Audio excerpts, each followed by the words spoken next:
Or give it 30 seconds. Yeah, that's good, man.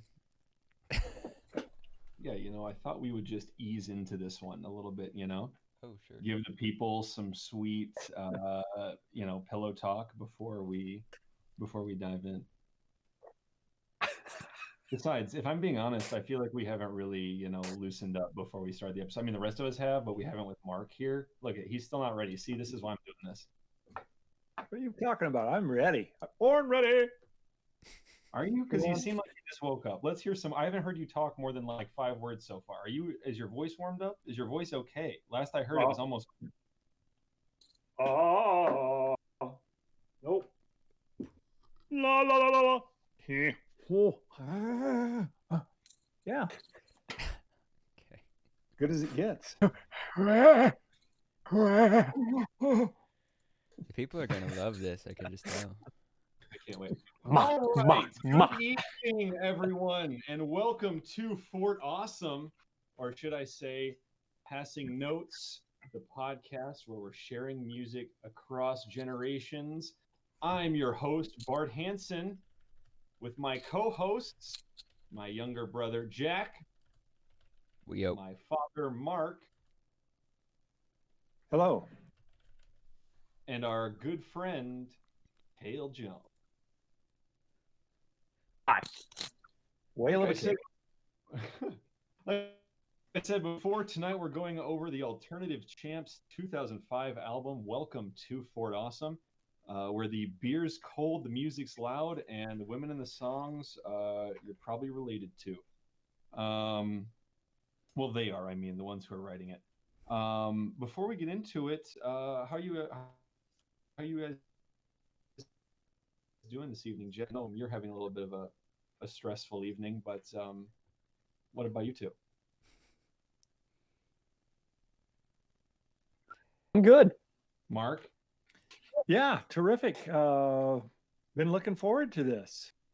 And I have too. And that part of the reason is the music, and the other reason is that means next week's my week, so I get to unveil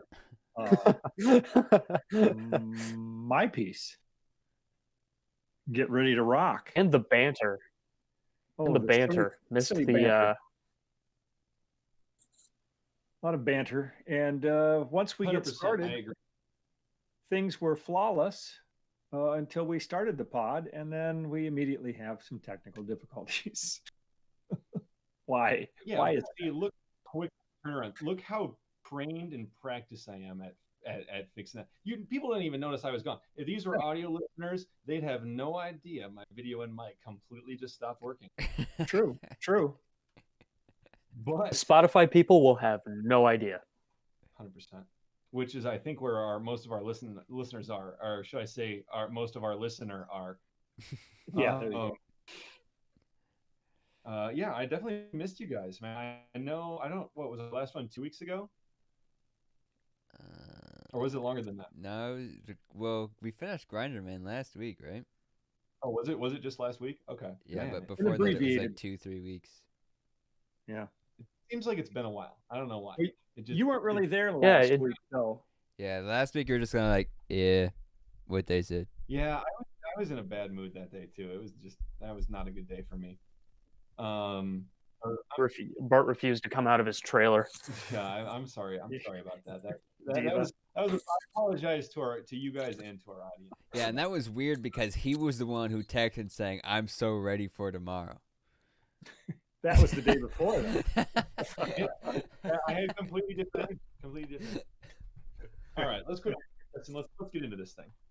So I don't have a ton as far as info on the band or the album. I got a few of the members, but only 3 of the 4.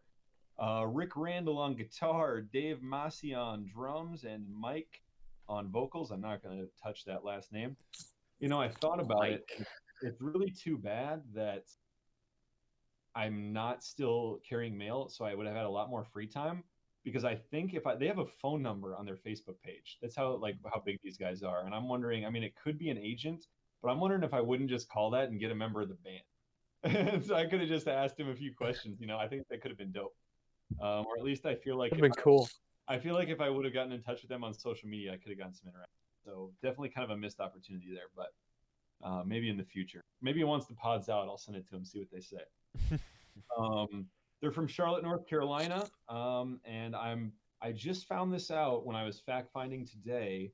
I'd never heard of this. There's an HBO show from 2019 called The Righteous Gemstones, and it has John Goodman as the head of a mega church, and a couple other comedy movie guys who are pretty good. I forget who it was. And the Alternative Champs play it like the church band in the series.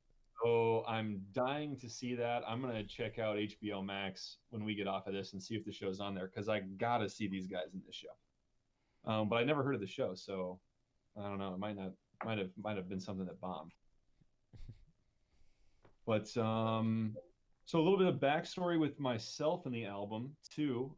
Then I'll quit talking.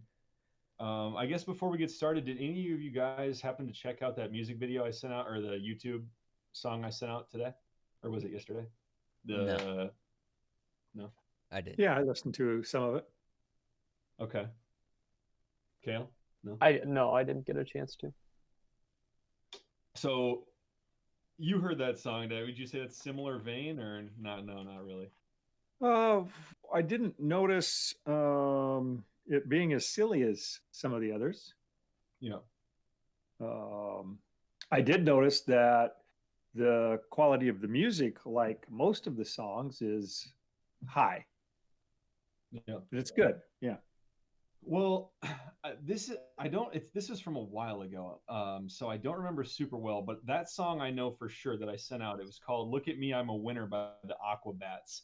I know that song for sure was from the original Saints Row video game.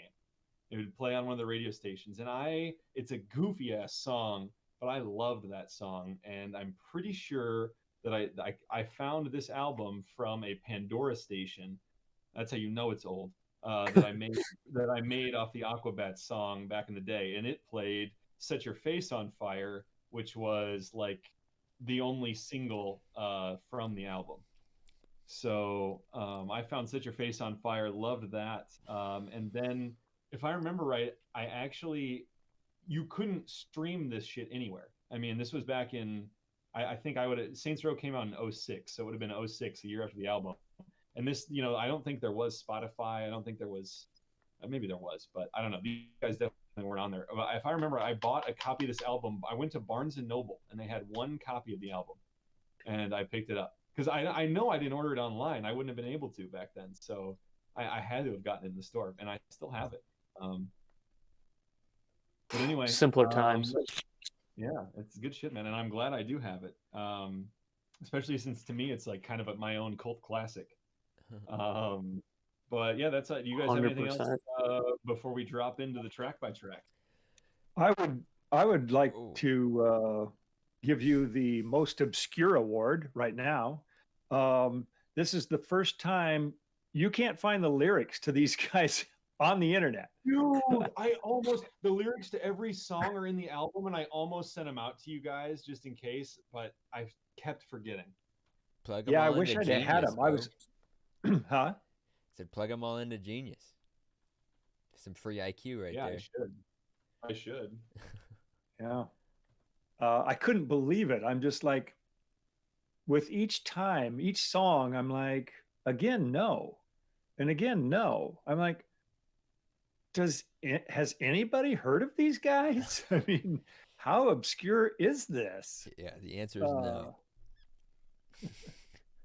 So that was surprising. At some point you almost think everything's on the internet. If they cut an album, it's on there. But no. Yeah. Before we get too deep in here, Cal, do you just want to pull like your hoodie back? Your mic is like brushing against it occasionally, and we'll make. Yeah. I'm sorry. No, you're good. You're completely good. It's just like it'll come back and hit it. Sorry about that. Yeah. I thoroughly enjoyed this. I mean, just like when I would be playing it at work, I'd stumble like my first time through, I'd be like laughing inaudibly, but physically you could see me that I was laughing. So that was funny. And it's surprisingly, most of the songs are of high quality, which is weird. There's only one that like the sound quality itself like isn't great for some reason, but the rest of them all sound great, and like but they're all like greatly like they were thought out, and they're like, even though they're kind of jokes, they're like they sound good, which is weird. But yeah, I've had a good time with it, and I'm ready to jump in. I came to this album nervously, just looking at the Scared even. the title, scared even. Yeah, I dare I say frightened. Because I'm not super. I came in under the wrong assumption. I came in under the assumption that this was strictly a novelty record. But I think that I'm at the point with this album where if you still think it's a novelty record, you're listening to it completely wrong. I think cult classic is the probably, like, we used to do words which defined each album. Those would be my words to call this album. And don't judge a book by its cover, or an album by its cover, because this first listen through, and I have my first listen through notes on the side, which I'm sure you'll enjoy as we go through the tracks. Oh, I'm so glad you did that. And even I think cult classic is giving them a bit much. Like REM was I agree. was described as a cult classic before Losing My Religion came out. And like they were still doing concerts. Like the only live shows these guys are doing are like shows and like birthday parties for friends, or like a local like parade or they're something. They're doing like that. Local bar nights. Yeah, they're not going anywhere. Which is unfortunate, kind of, but it's just how it is. But yeah, let's get into this, man. You guys got me beaming, so let's hop into right away. It's like it's got to give you a head tilt. Mathematics number one. I'll instead of going first like I don't like to do, I'll go last. So I don't know who's going in what order, but it sounds like you guys kind of had a good thing going. Kale, kick it off. Okie dokie. This is our intro song, and I would like to read a few of my first round notes. My first one is, what? Second one, why? is why. I was really confused by this first song, and then I got it when the lyrics kicked in, that I was like, oh, this is hilarious. This is a ripoff of an SAT question or an ACT question. This is hilarious. I absolutely love it. It's so funny. It's one of those dumb, logical, and I feel like if you're from like the standardized testing generation, like questions like these and just the scenario and the way that they're vocalized, it just rings a really familiar bell. And the vocals are really exquisite and really, really well done. There's not a whole lot on this track to say a lot about, other than it was like a very strange kind of prelude into the rest of what I was going to be listening to. And I was like, oh, okay, so it is funny on the one hand, but on the other hand, there's some serious technical work being done here as far as production. And it sounds beautiful. And it's funny. And dark. Yeah. Faza, would you like me to go or you? Yeah, go ahead. All right. So yeah, I mean, obviously these guys have got some skill doing what they're doing, and I'll get into it later. But like, they all seem to be pretty talented. I don't know who's doing what or who's who, what their names are. Didn't even bother to look it up. Well, you'd have to look deep if you were going to right. Trust me, I'd have to make a Facebook account. Open and look at the credits. Like, and I'll get into it later, but like, even like the vocals, like these guys are actually good singers. Like it's weird. Like these guys have like 100 monthly listeners. What? But yeah, obviously, it's dark. It's kind of like a math question, kind of posed as like, oh, it's like a math question. This is weird. And then it's like, oh, but it's like a dark math question. What is happening? What am I about to get into? And you're met with a surprise afterwards. But this is just kind of like it kind of takes you down the left road when actually the rest of the album is down the right. But even then, the road that the album on is very twisty and turny and doesn't go in one direction. If you're gonna use roads, then this thing is windy, bro. Yeah, it's windy. Even it's got washboarding. Like it's not paved some of the time. It's like it's not some gravel. Some yeah. Sometimes you're just going. It's crazy. Low key, my car's been doing that these days.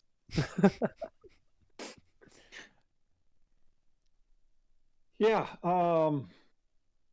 First thing I thought is like, is this the band that did the theme to Big Bang Theory? This song gave Bare Naked Ladies.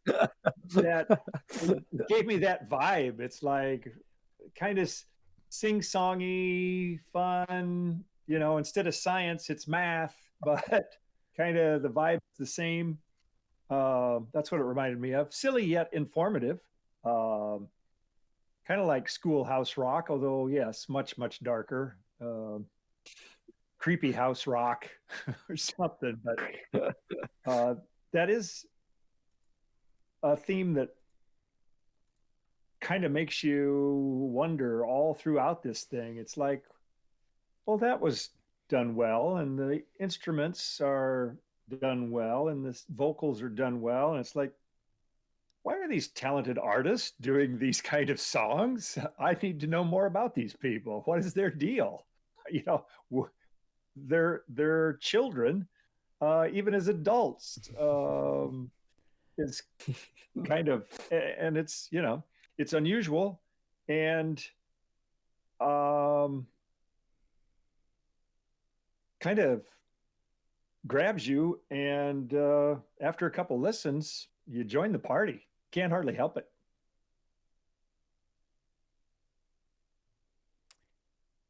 Uh-oh.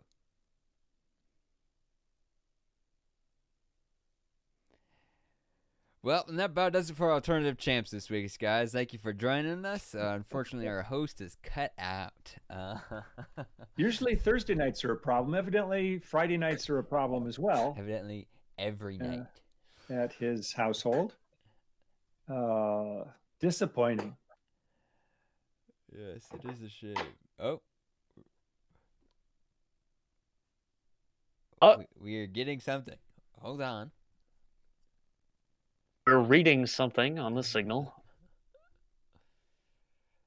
He switched to solar mode. Solar. Always spotty. It was sunny today, though. I mean, there's a chance. It's 8:30 p.m. It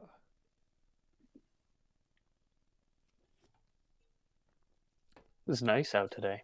It was really nice. Terrific. Yeah. I'm sure that's what the people listening want to hear about. Hey, the engineer's going to have to edit this. The engineer's going to have to start buying an editing software. I'm still waiting for the last one to come out. What's taking so long? I'm a lazy piece of shit. Who doesn't have an editing software? I don't. Hey, I guess it would be, unless, do you want to pay $20 a month for an editing software? Hey, I didn't volunteer for the job.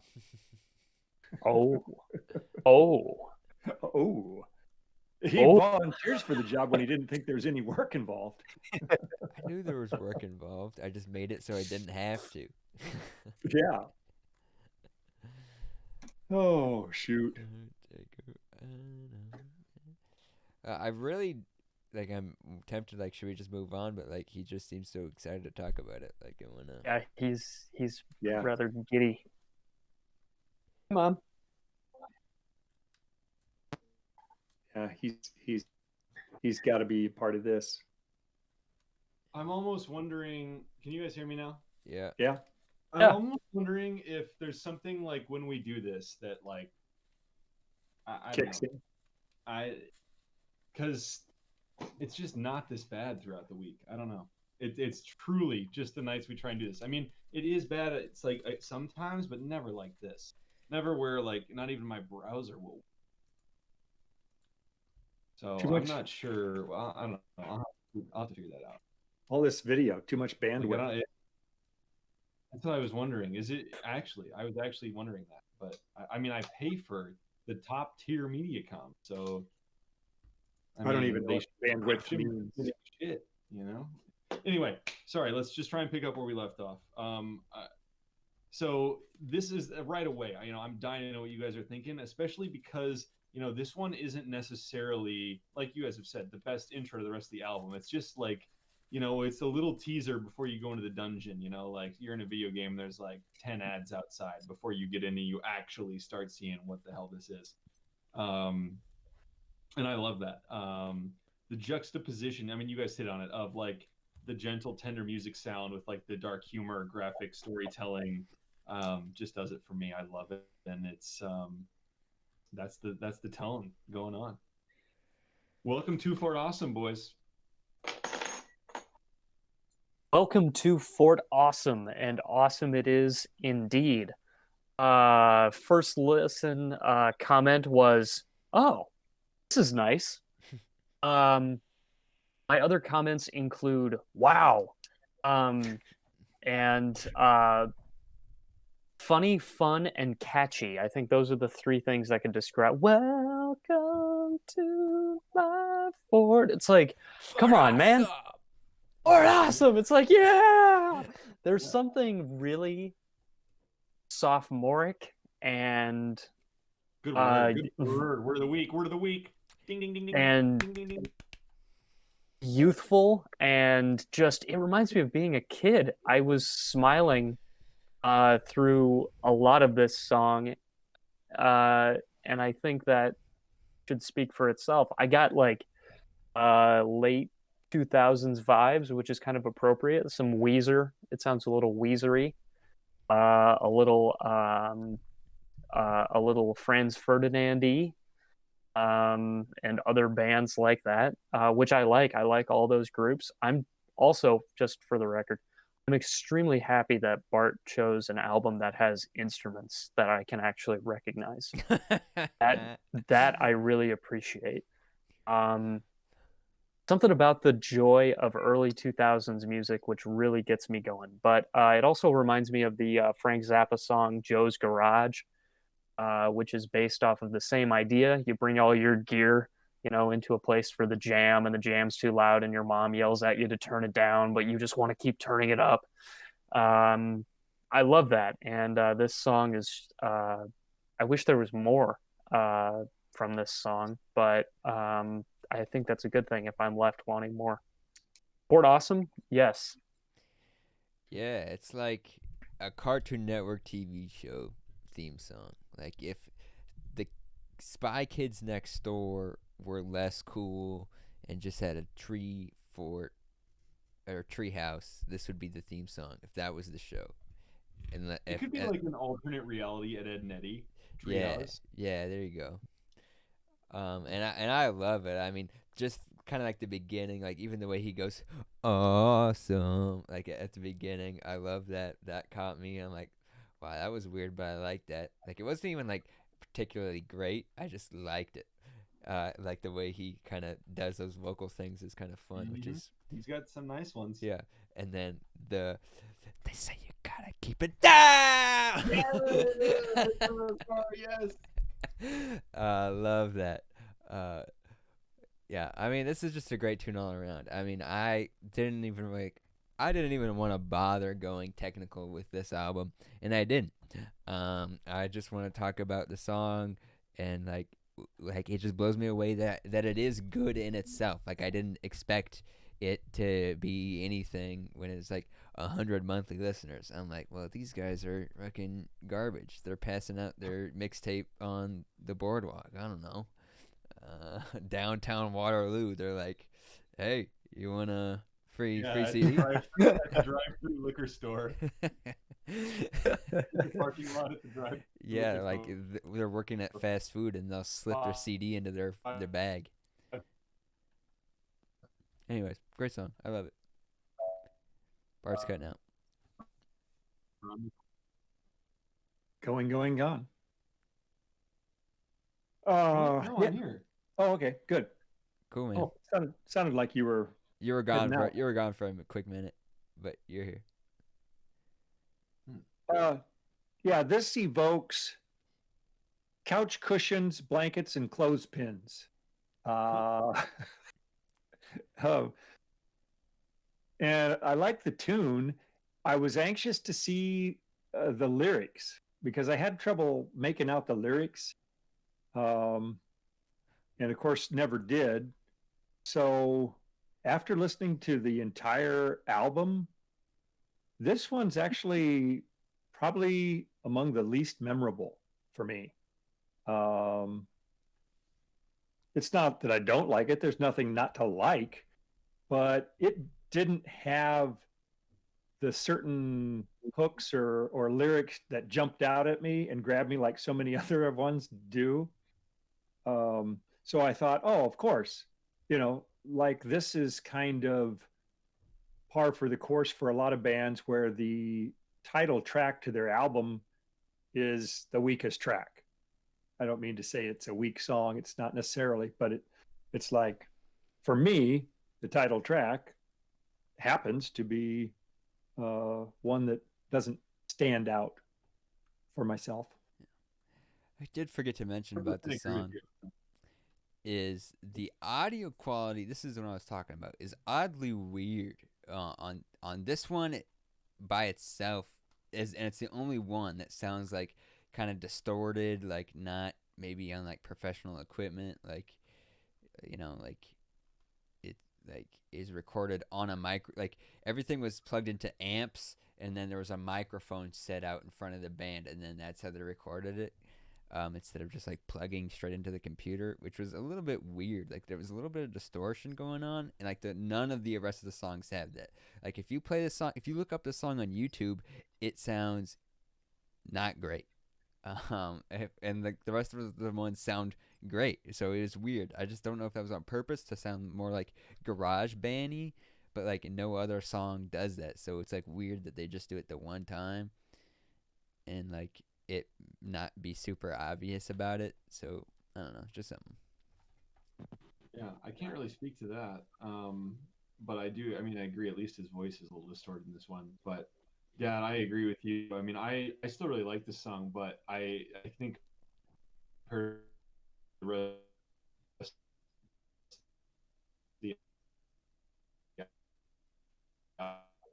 album, like the words Tom Morricker talking about the youthful vibe to it, because well, my favorite line is "We're 33 years old." It's like it's saying that even though they're old, playing their music loud as shit in their treehouse, it's like we're still kids at heart, and I think that just perfectly touches on the vibe to this song. And I think a little bit maybe an answer to the question you guys are wondering, like, why are these guys not more successful? And I think maybe it's just because they're having fun doing silly shit like this, and that's what they like to do versus trying to do something more serious that might be more commercially successful. But that's purely speculation. I think go ahead. I think mainstream content is also something that this band doesn't do very well. This is not a mainstream band. This is not they have a pop sound, but this is not a pop band by any means. Just based on the subject matter of a lot of their songs, for better or for worse. And I think you know exactly which one I'm talking about, but we'll get there. We're not talking about Rockingham, are we? Maybe. The 33 years old, but that's the best. I didn't even pick up my whispering, but that you got to keep it down is so good. Like, how can you not want to yell that when it comes up? Yeah. Next track, So Damn Happy. So Damn Happy, I picked this album. Tra-la-la-la-la. Ooh, we have a layered sound, which I like. The bass and guitar hook is really, really great. The chorus is super catchy and super singable. This is the first sign of a hook for me, of any kind. Falsetto, my first listen, I wrote cherub ? And I was like, I'm sensing a theme. I love that falsetto. Yeah. Yeah. And I dig it. I really, really dig this song. And one of my favorite lines was talking about 60 proof dripping off my nose. Yeah. Of course, I have to mention this first, just to say I had it mentioned it first, which is the chicka chicka part, which always makes me smile every single time. This song, I don't know why, but it makes me so damn happy. It really, really does. It always makes me smile every time it comes on. And just for the sake of carrying out my time a little bit, because I don't have many like notes on this song. But I listened to it first in order, and then I listened to it back to front, Bart style, back to front, and then I put on. Then I shuffled. So I've tried to listen to this album every single way that I can, and and the shuffle every time this one comes on in the shuffle, I love it. I love this song. La la la la, happy. Yeah, I mean it's good. Oh, I think you're right. He does say happy, and I always thought he said my babe. Wow. No, bro, it's la la la la, happy. Wow, what a revelation to the guy who even has the lyric book. Wow. Yeah, I didn't think it was that hard. All right, go on. You already blew my mind. You already blew my mind with your first sentence. Keep going. All right, cool, man. It's gonna be hard to one up that. I think it's all right. I mean, I like the tra la la la la happy and so damn happy. I'm not sure if there's like 2-3 vocalists or if this guy is just a master of doing different voices, but the range of voices on this album is crazy. This is kind of our first peek into his high-pitched voice. Not my favorite of the songs where he does that. Definitely not. That's coming up in 2 tracks. But this one's pretty solid. Right yeah, right it is. yeah. It's kind of catchy. It's got a good vibe going. It kind of mellows you out. Here after, Welcome to Fort Awesome, which kind of riled you up near the end with the gotta keep it that. Which is great every time. But yeah, I mean, there's not much to say about this. It's a nice groove. It's ding and the guitar ding going in the background. It's cool. It's a nice groove. It's happy. So damn happy. Yeah, I love the great little guitar riff on this, and then I hated the falsetto the first time I listened to it. I'm like, no, Bart is haunting me purposefully. He knows I don't like this. I mean, if you can't do a falsetto like Brian Wilson, don't do it. But then... or Barry Gibb. Yeah. But now as an Alternative Champs aficionado, I just know and love it's one of their many quirky sounds that you learn to enjoy. And it gets under your skin, and in a good way. And hey, this song is hooky, boys. So you know that makes me so damn happy.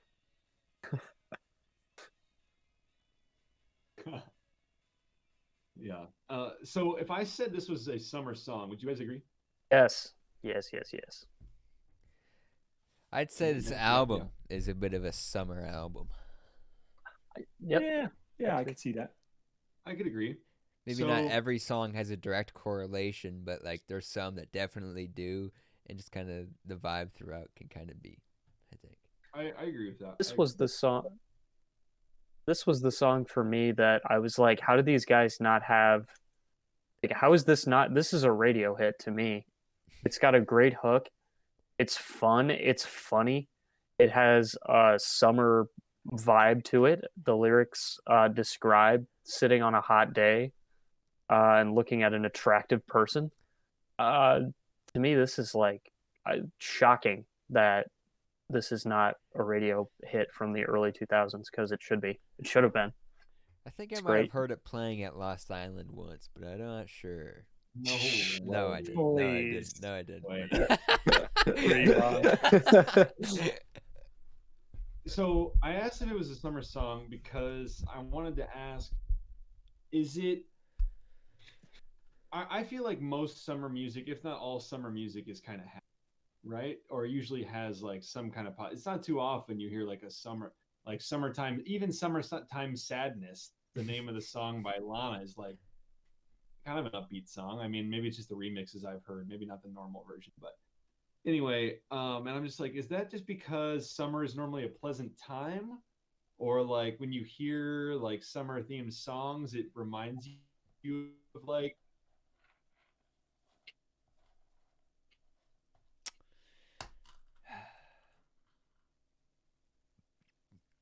You know, more pleasant memories because something like... Either way, it was a serious summer vibe. Love the engagement. Absolutely love the engagement. Either way, this one is serious summer vibe. But we're not laughing because of what you said. It's because we didn't hear anything of what you said. We were like, like you were coming in for like a syllable and then it would stretch for it. Real? Yeah. Damn, that's funny. The last thing we heard was it because summertime reminds you of, and then nothing, and then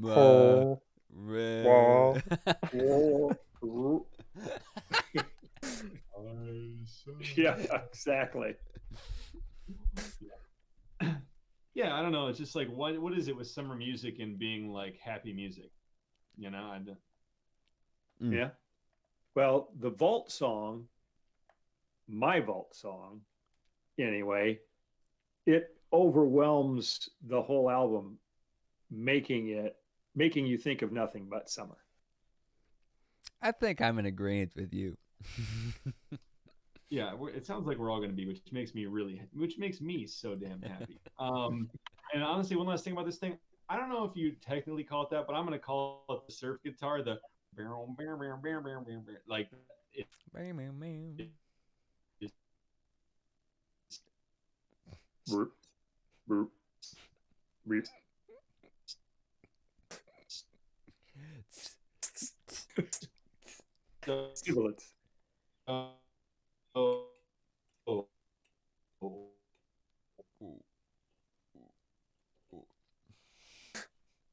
Scotty, we're having problems with beaming him up.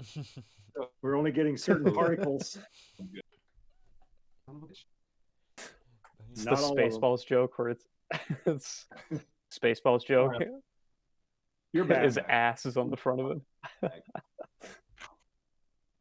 So you didn't hear anything I just said, right? Nope. No. Last thing I'll say about this one, aside from Kale, my favorite line is also 60 proof dripping off my nose. That I don't know if it's technically, but I'm going to call it the surf guitar. The do do do do do do do is so good. Yeah. So next up, like I said, the song I think that I discovered this album on, "Set Your Face on Fire." I am the lonely one. Set Your Face on Fire. This is a cool instrumental piece, as well as lyrics that are really easy to understand and pretty straightforward about a guy who wants to set his face on fire and who is kind of living a very, I would consider it college life, still living at home with his parents in his parents' basement, kind of wondering if life has passed him by, and sort of wanting more. And the angst, I suppose, of setting your face on fire, I think is funny and ironic, sort of in that way. Um, and it's not my favorite track by any means, but it is one that I thoroughly enjoy listening to, much like a lot of these songs. The hook is super, super good. This is where I started to pay attention most to Mike's vocals. That is our lead singer's name, I think, Mike. Um, his vocals really, really, really come through on this track, and I really appreciate that. Not to mention the very specific and descriptive lyrics, which I also appreciate. Yeah, I don't know what it was about the song. It was mostly the instrumental and verses. But it made me. This is where I started thinking, like, man, these guys can do like any genre they wanted pretty good. I'm like, this sounds like it belongs almost on Broadway. Like, I'm getting like, I don't know if any of you have listened to any song, but like Dear Evan Hansen is Dear the Evan vibes Hansen. I get from this song. It's like, damn, this is Dear Evan Hansen. Like, this could be a Broadway song, but all right. And that's the part I like the best, honestly, is the non-chorus part, which is weird. I am the lonely one. Yeah. It's unreal. Yeah. But the chorus isn't bad too. I mean, what? It's a funny chorus. Set my face on fire for you. I mean, that's crazy. Now pay attention to me. Yeah. So what? Is he just wanting attention? So he's like, I'll set my face on fire for you to just look at me, please. Is that what's going on? Either way, yeah. I mean, it's a good tune.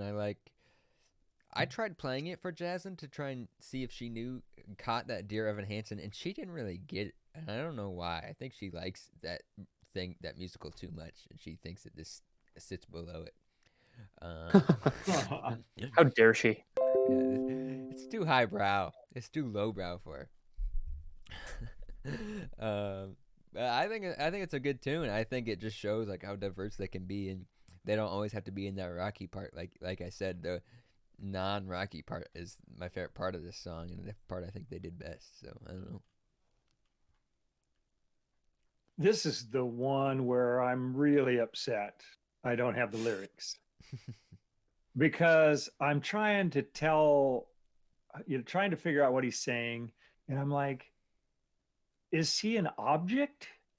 He says at one point, he says, I have no mouth, and set my face on. Is he a candle? What is this? And now I'm in the closet. Tickling all their toes, dude. And I'm like, okay, what do you put in the closet and you bring out and set on fire? And I could not figure it out.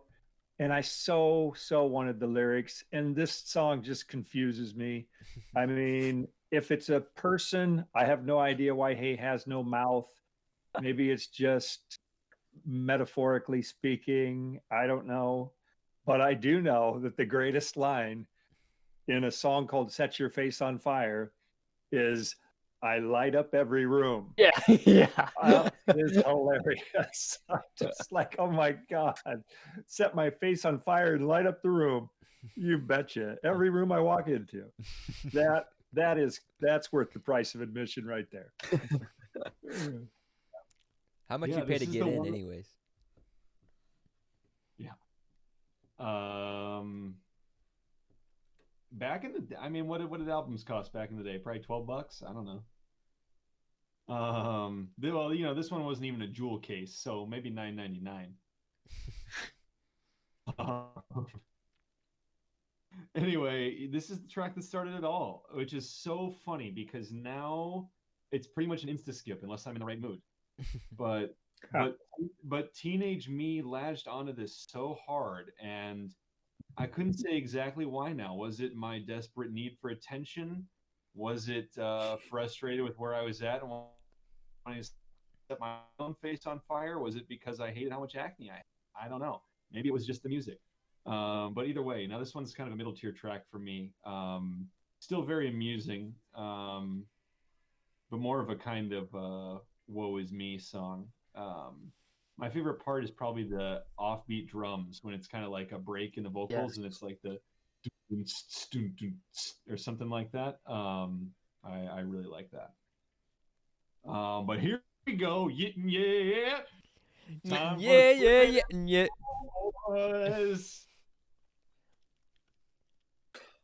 Oh my lord. Probably my fourth favorite song on this whole record, which is saying a lot because there are a lot of favorites. Swimming in the Pool. Oh my god. What a my first note. My first step aside. There's a new masterpiece here. My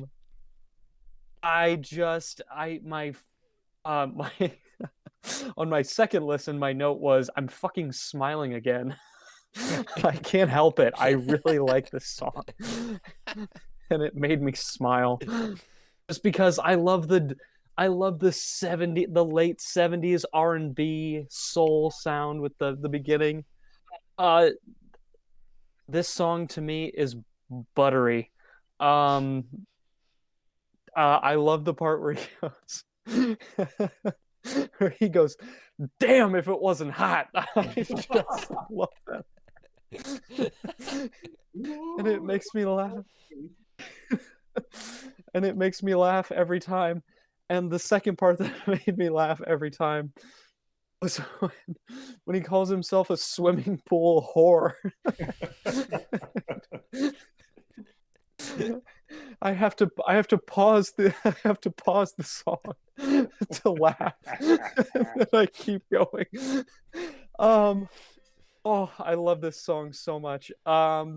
It's so fun. It's so sweet. And there it is. Yeah.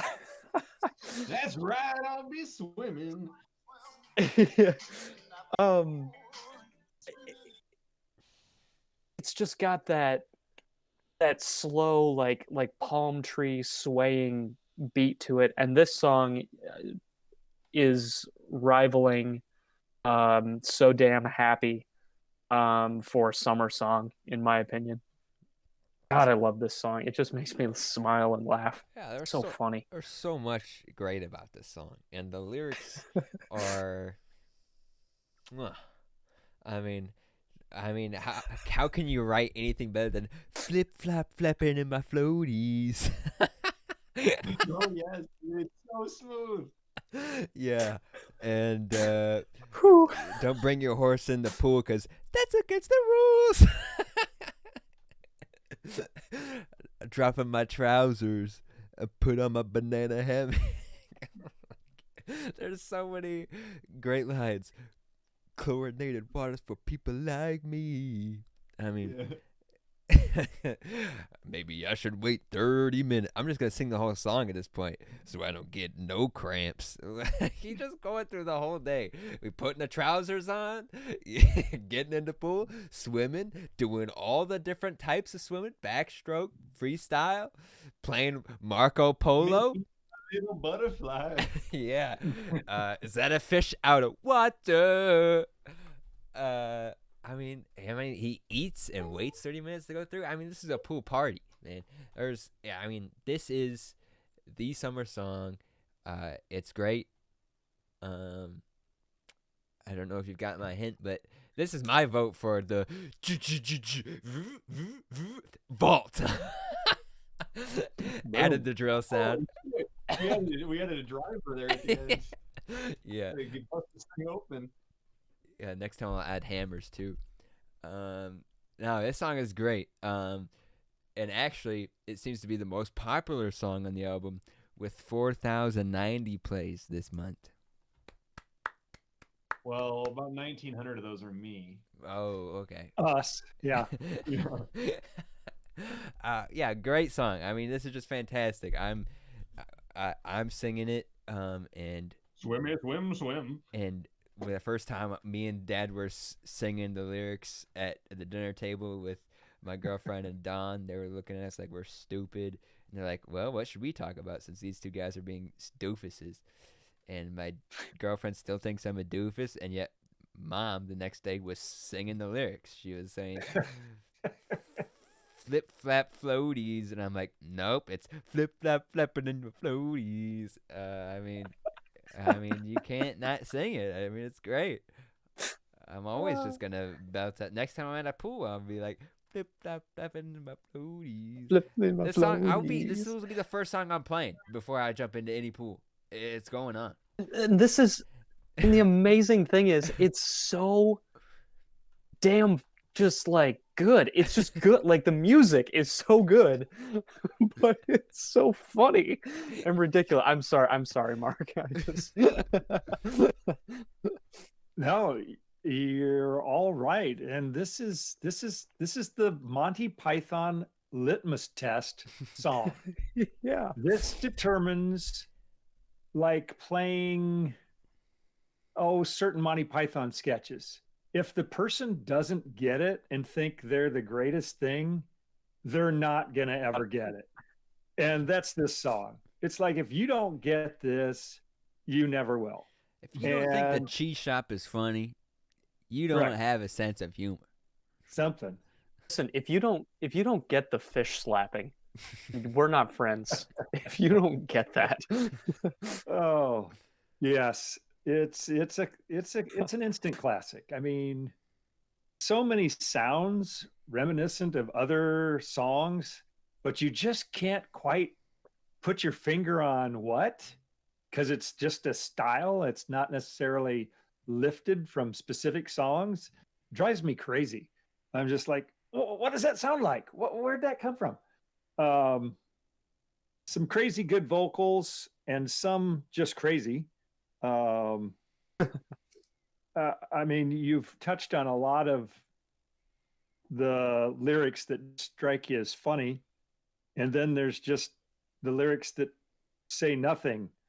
Ooh, yeah, yeah, chickadee, Scooby Dooby, say what? Say chicka ding dong. I'm like, yeah, Scooby Dooby, Dooby, say so what? Good. Dooby Dooby, It ding is so dong. good. I mean, that is right there with flip flop flapping on the floaties, I think, and swim. Swim, yeah. Swim. But the best line in the song, Bart's already touched on it. Yeah. I couldn't stop saying that at the dinner table. Yeah.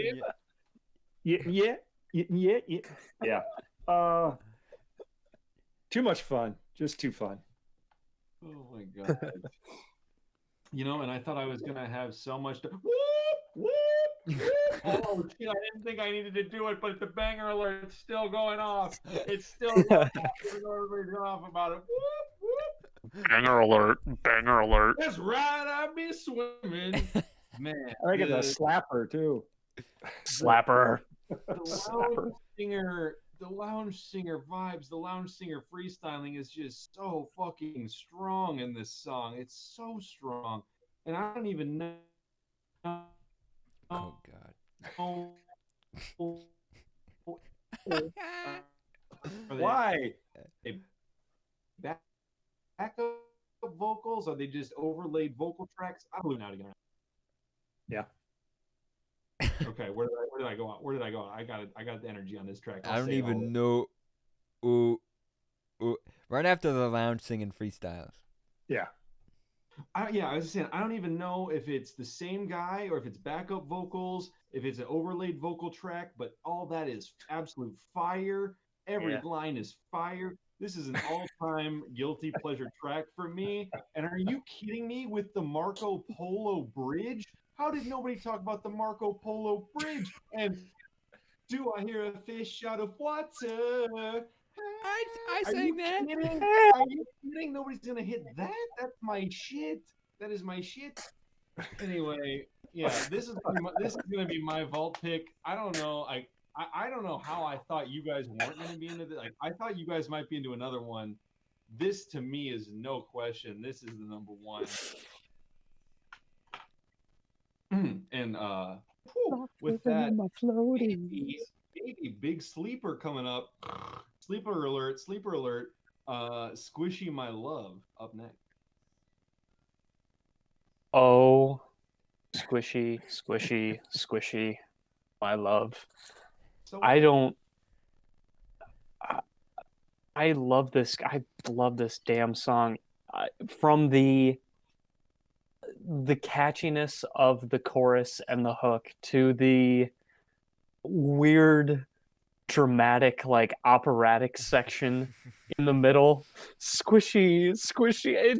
It's so good. It's so good and fun. And the the nipple. Twisting my nipple makes me laugh every single time. It just, there's nothing I can really say about this song. I think that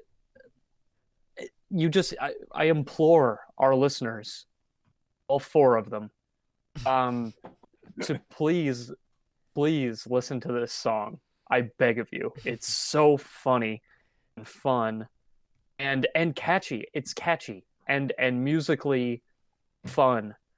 I don't have a lot of notes on this one, but it's a wonderful, wonderful song.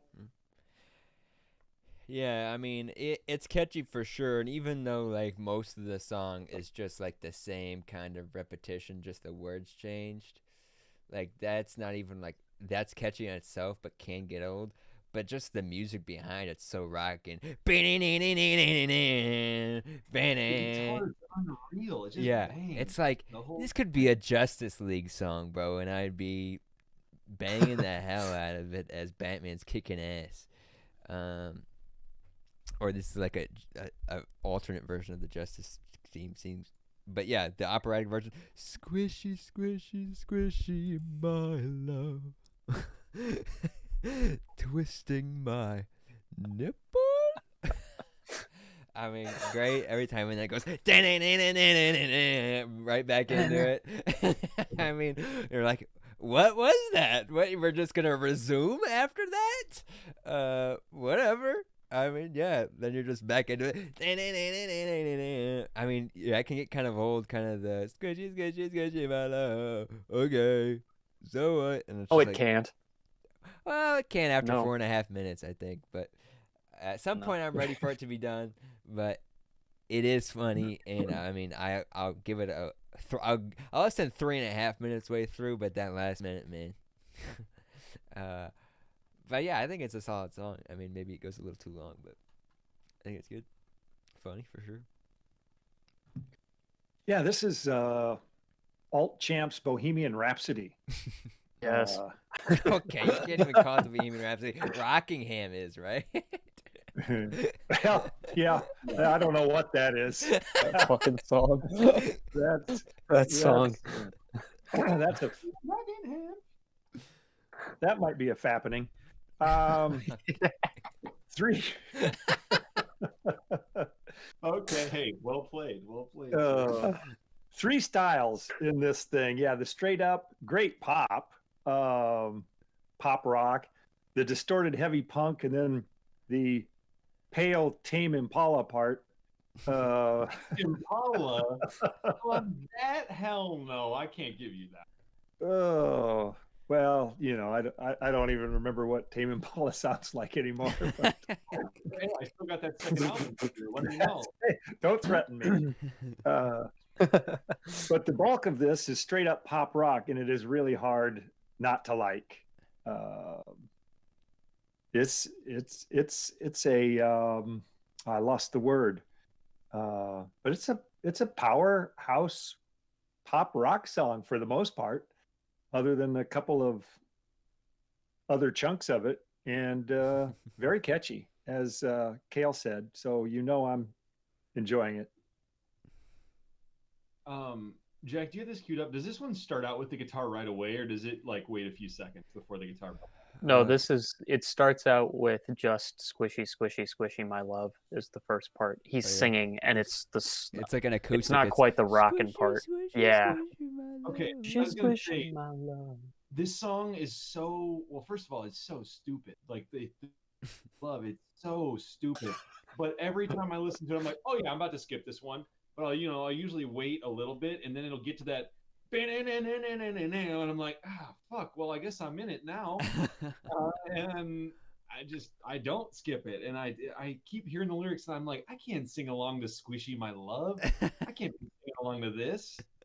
I'm like, well, I am kind of into it, and I end up always doing it. The lyrics have always been a little too much for me, but I can't deny how catchy this is.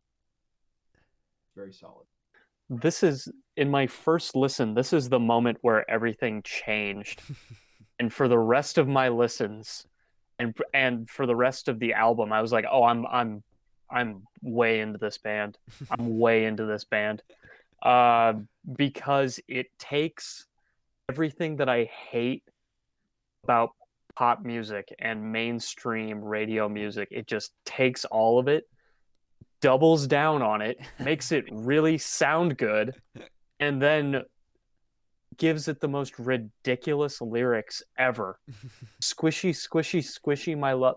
That's so funny and so like mocking, but also perfecting what's already there. And I'm like, this is brilliant. This is great because it stands alone as a piece of music while serving a comedic and satirical purpose at the same time.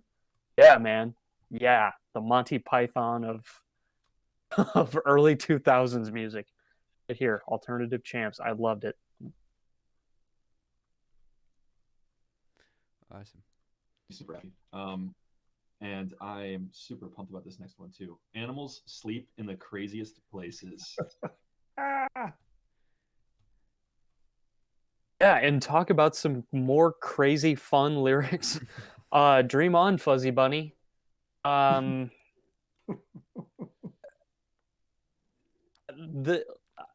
really don't know where to start with this song. Progression wise, it's very weird and kind of unorthodox. Musically, it's the strangest, or one of the more strange from the album. My biggest note is I don't know what this is, but I like it. And I like the lyrics depicting different animals and so forth. This is the one that I always skipped. But doesn't mean I didn't enjoy it the first few times. I mean, yeah. I mean, this thing is weird. It's like a child's innocence. Like a parent told them a white lie about dead animals, and now they're writing a song about it. It's like, yeah, he's just asleep, honey. Yeah, and they're like, oh, that's great. That's why they're not moving. Why did they sleep there? That's crazy. So if you guys don't know or haven't listened to the album yet, and you're listening to the podcast before the album, shame on you. That's not how you're supposed to do it. Animals sleep in the craziest places. It's about dead animals sleeping in the road or wherever where they're not typically supposed to sleep and wondering why they're there. Why does it take a shovel to get one to move and put it with the rest of them? But yeah, I mean, it's kind of catchy. Animals sleep in the craziest places. It's kind of that 2000s pop punk or pop rock, whatever, kind of sound. And then there's with morose lyricism. Yeah, and then there's, as Cam said, dream on, fuzzy furball. I mean, that part's weird. I mean, this song's all right. It's a little teetering on the too weird for me, but it's funny for sure. Yeah, this is the Thinking Fans track. It's the smartest stupid song on the album. Yeah. What a great lyrical idea. Are any of you familiar with the song "Dead Skunk in the Middle of the Road"? Yes. Yeah. Okay, so Loudon Wainwright III writes a lot of funny songs. But Loudon is just saying there's a dead skunk in the middle of the road. He's doing math. These guys are saying animals sleep in the craziest places. These guys are doing calculus. They've taken the funny song to a whole different level. And it is so great. Who thinks of this? Right. That's what I always think is, how did you come up with this idea? Yeah, they're not kids dead themselves, right? They're 33. But on top of that, super acoustic guitar on this thing and great harmonies. If you didn't notice the harmonies, well, that speaks to great harmonies in some ways, but yeah. It is absolutely terrific. I can't get all the words to stick so that I can sing along. I just pick up pieces like the stuck and the shovel, but it's a toe tapper for me. I enjoy it. He just insane. Yeah, this is probably my number 2, and this is also the one that I was like, whereas I was pretty confident Swimming on the Pool would be a hit, maybe not the vault hit, but hard not to like. Whereas this one, I wasn't sure if but I love this one. And the line for me, there's 2 parts that get me every time. The first is, it took a rude man in orange to rouse him up, and then and it took a shovel, he was stuck. And it's like, what? Like, and it's like in the back with his own kind, like they just tossed him in a shovel in the back of the DOT truck with a bunch of other dead animals. It's like, yeah. And it's so melodic. It's just like, oh, it's good. So good.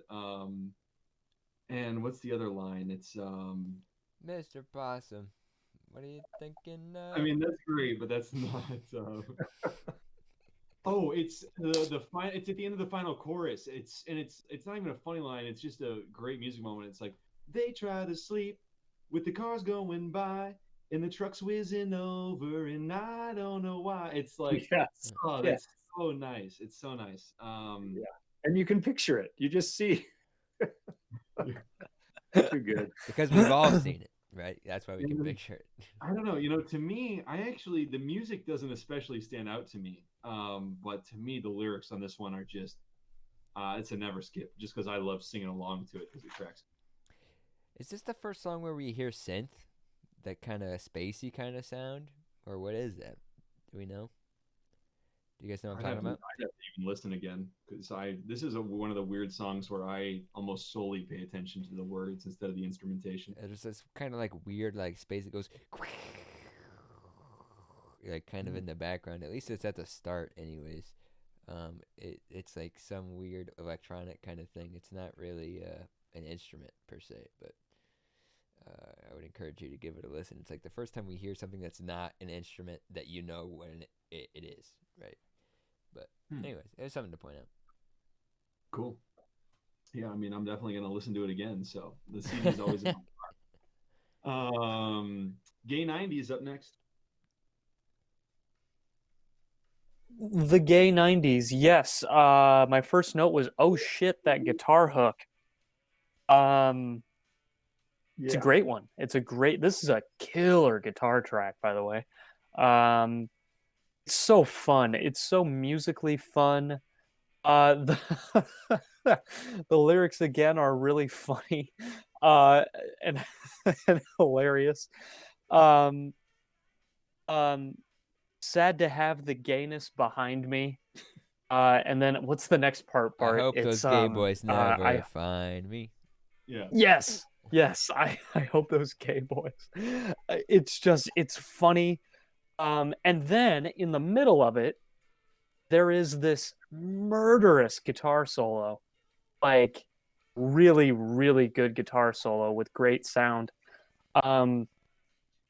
Yeah, signed, sealed, delivered. These boys are really good at what they do. This for me though is a turning point in the album, because it's probably the last song that is what I would call the alternative Champs sound, in that there are all these songs, including this one up to this point, have been very distinct, and I could tell that it was them, as in they've drawn influence but aren't doing anything directly satirical or like a parody of a genre or a sound in particular. They're all more goofy ideas and concepts, rather than sounding like other types of music or other styles of music. But I digress.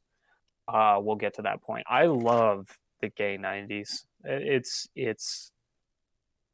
to me a favorite because it has all of the elements of what I understand and know this band to be. It's got funny lyrics, really good instrumentation. My boy Mike is killing it vocally.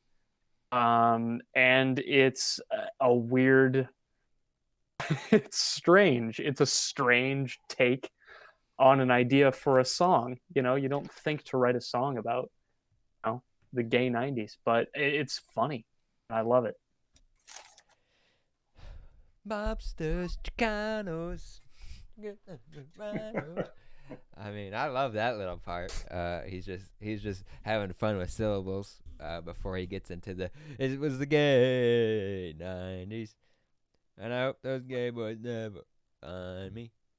But that being said, I don't really enjoy his falsetto at the beginning either. It's kind of maybe a little too high, and a little too piercing for me.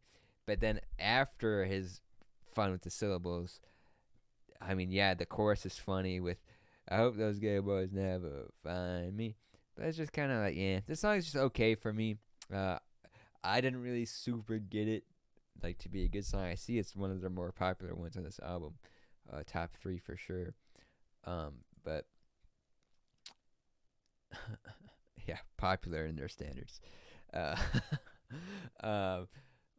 I didn't super get this one. I wasn't a huge fan of it, and it goes a little too long for me, especially when I don't like it so that much.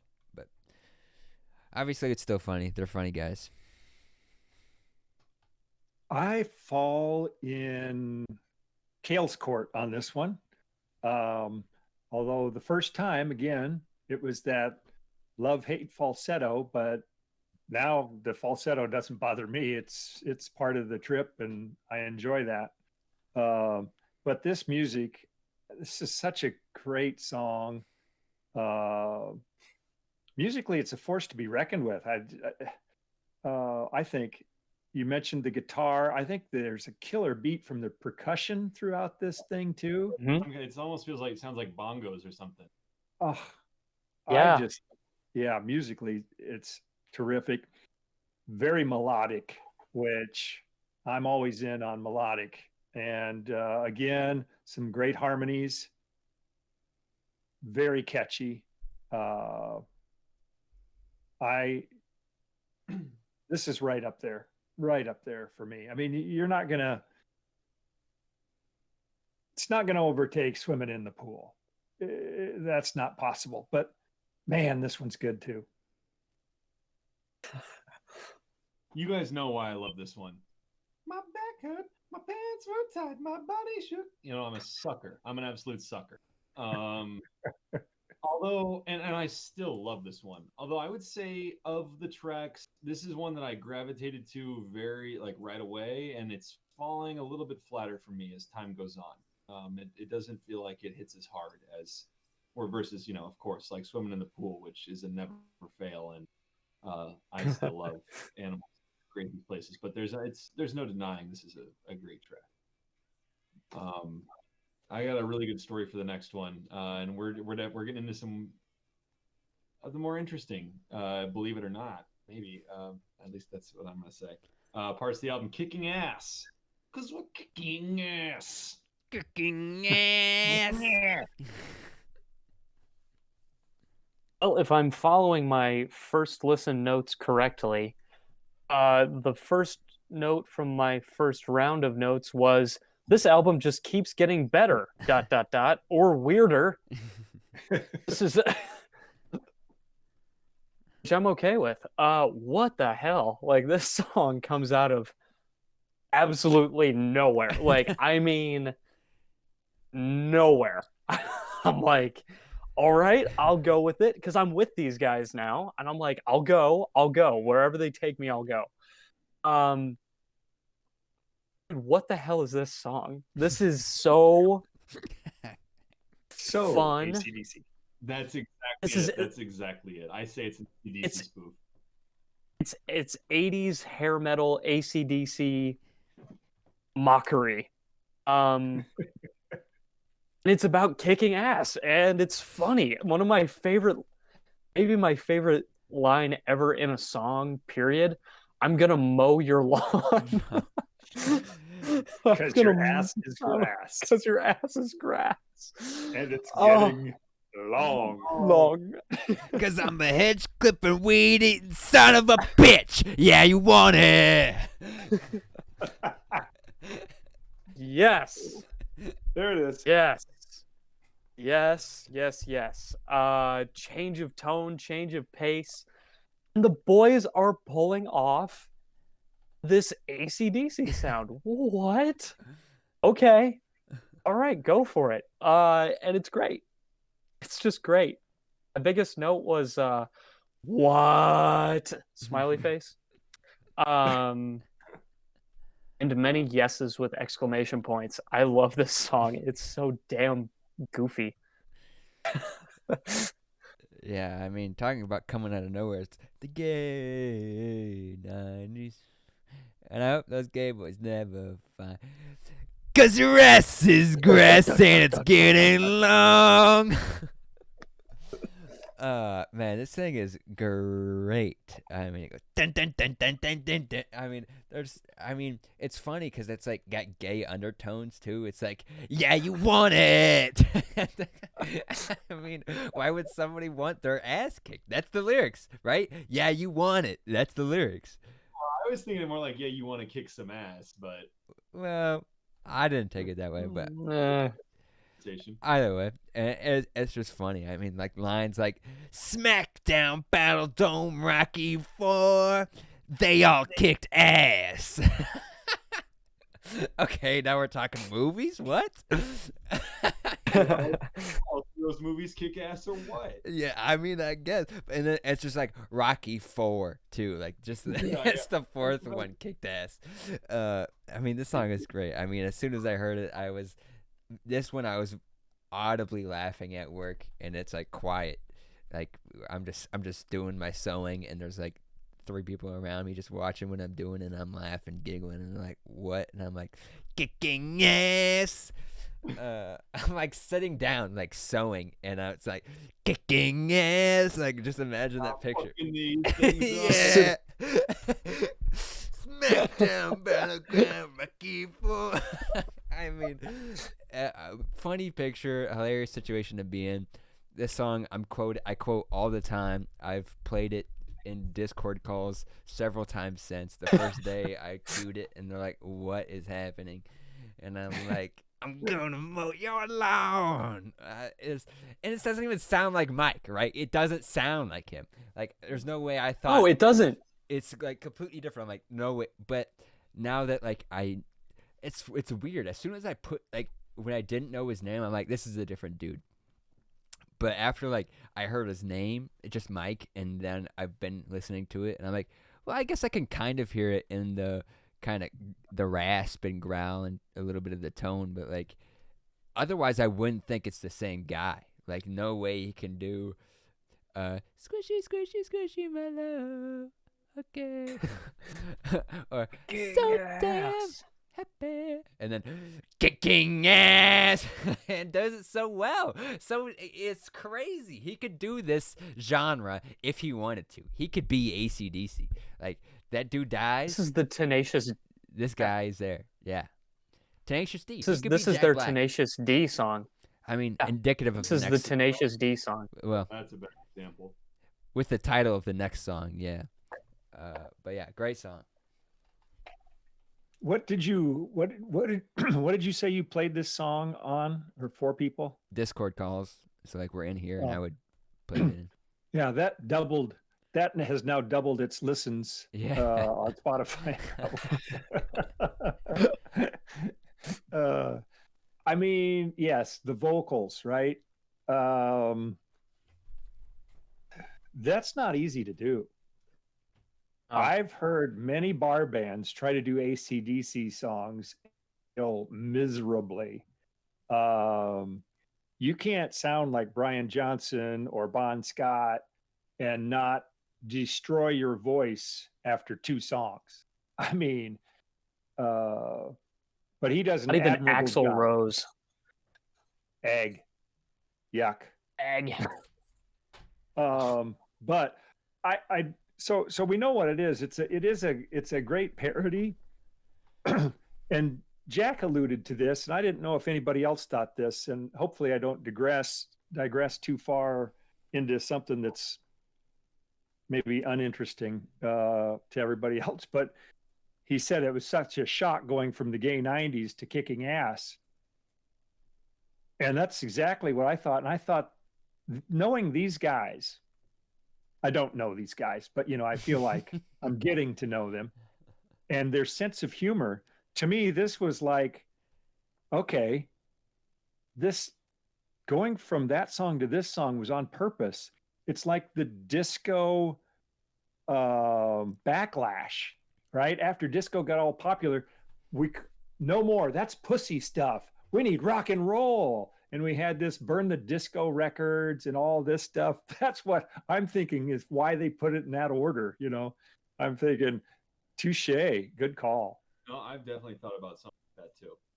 Definitely. Also, it's just hilarious. Like, what if we do gay 90s and then hit him with Kicking Ass right after? Yeah. Like, it would fit much better behind Welcome to Fort Awesome or like near there. But like, let's hit him with it after gay 90s. Yes. So I got a story to tell about this song and one other thing, because I think a lot of it's been said. Although I guess one other thing, I would say this song is super versatile, right? Like, it's a funny song, but also if you wanted to use it as a pump up song, you still could. Yeah. You still definitely could, despite like some of the humor with it. But okay, so story about this song. When I was in high school, I didn't have a phone. Can you guys hear me, or am I lagging out? No, you're good. You're good. Okay, good. Cool, because it looks like it's lagging on my screen. So, I didn't have a phone that could stream music. I had to use my iPod video.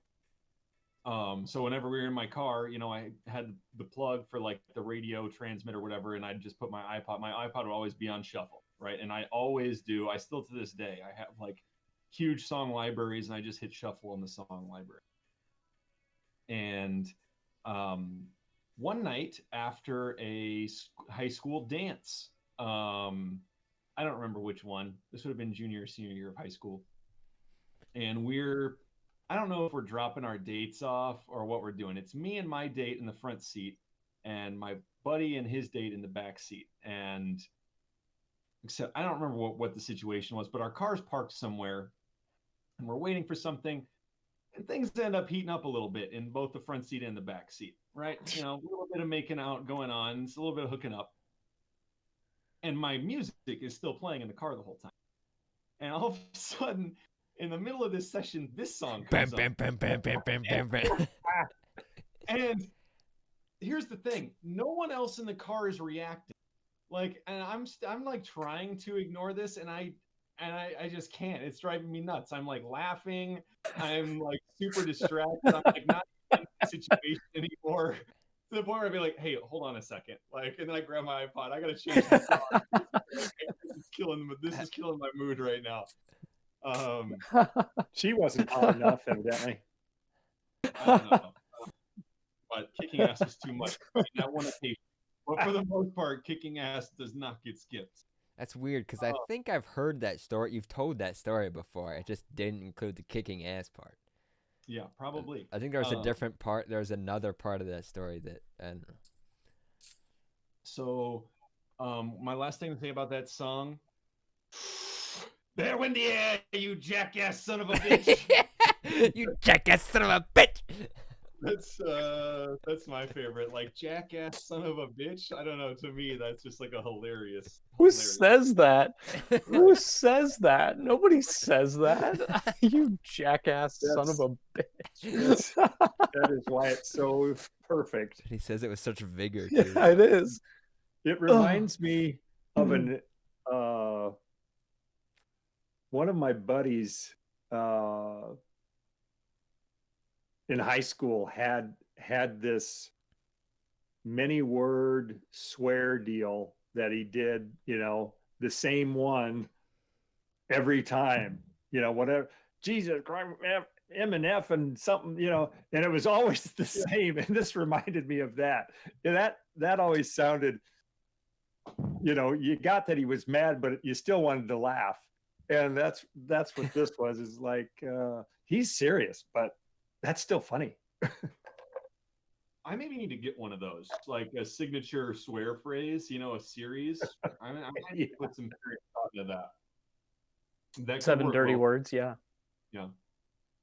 Right up there with the Pulp Fiction deal. Oh, yeah. Before you take somebody out. I was thinking more along the lines of like my backyard touchdown sellies, but yeah, same. Same kind of thing. All right, do we need to do this one? Greatest song in the world? I would just say it's a sweet 30 seconds. It's very funny for packed into those. I don't know. You're expecting some kind of payoff, and that's the whole joke, I guess. It's hilarious. It's funny. That's just funny. The intro to the greatest song in the world, but that's the song. Sorry. Yeah. Yeah, I always felt kind of cheap to me, so I was like, they have to have something between Kicking Ass and Mississippi. I mean, if you went straight in, Mississippi, it'd be an instant skip, I'm thinking. This gives it a chance. I could see that. Jack, what's up with you? Are you alive, man? Yeah, man. You skipping this one? Greatest song in the world? Yeah. I mean, it could be. Possibly. Quite possibly. Indubitably. Hands down. Yeah, that's all I got. That's all it is. Yeah. Mississippi. Yeah. All right. Kalinator. Yeah. Oh, I'm sorry. I'm so sorry. I totally spaced out. Mississippi. I'm going along for this record the first time. And I'm listening and I'm like, okay, this came out of Greatest Song in the World. That's funny. I get it. Makes sense. Greatest Song in the World. It's 31 seconds long. Ha ha ha. That's very funny. And then this cool intro riff comes in and I'm like, all right, a little bit of modern country, a little bit of something heavier. I like this. It's got a little bit of southern rock in it. It's a heavier sound. I'm into this. And then these damn lyrics kick in and I'm like, wow.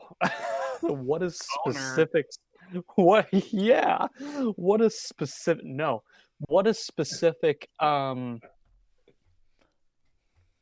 a specific story and interesting, and one of the funniest lines, I can barely say it, crabs in the quarry. Herpes.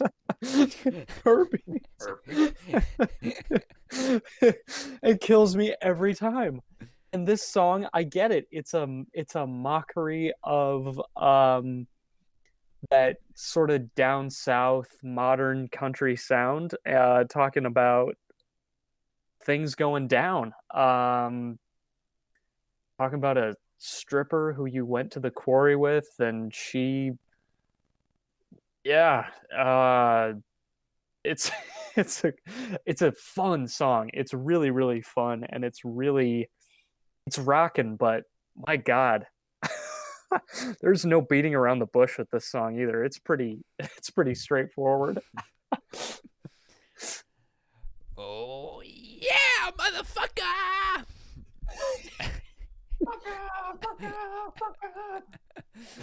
So what? The story is they grabbed some 40s, got some speed, went to the quarry.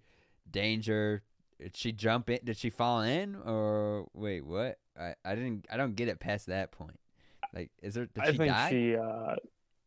I think it's some innuendo. Oh, I think okay. there's a lot of innuendo at And then that he part, comes actually. back 15 years later, and they do it again. Yeah. Oh. Yeah, he comes back. That's what I got. He puts some bait on his fishing pole 15 years later. Going fishing. I mean, I guess. I mean, yeah, it's cool. I love The Rock. The oh yeah, motherfucker. I mean, it's great every time. The ad libs are kind of goofy and dumb, but you gotta love them. Herpes. Blowjob. Yeah, blowjob. Motor. Yeah. Danger. And then it kind of switches between that bam it with the ad libs to you know, it kind of speeds. Pretty nice guitar, I would. Yeah. A nice guitar. Yeah. This is a good rockin' tune. I like it. It doesn't stick in my head so much. Like Mississippi doesn't. Like, I don't remember that really. She's my Mississippi. I mean, it's okay. I like the sound of it, but it doesn't stick with you like some of the other songs do. But solid nonetheless. Does anybody here know the song Mississippi Queen? What are you talking about? Yes. Yeah. The only mountain song?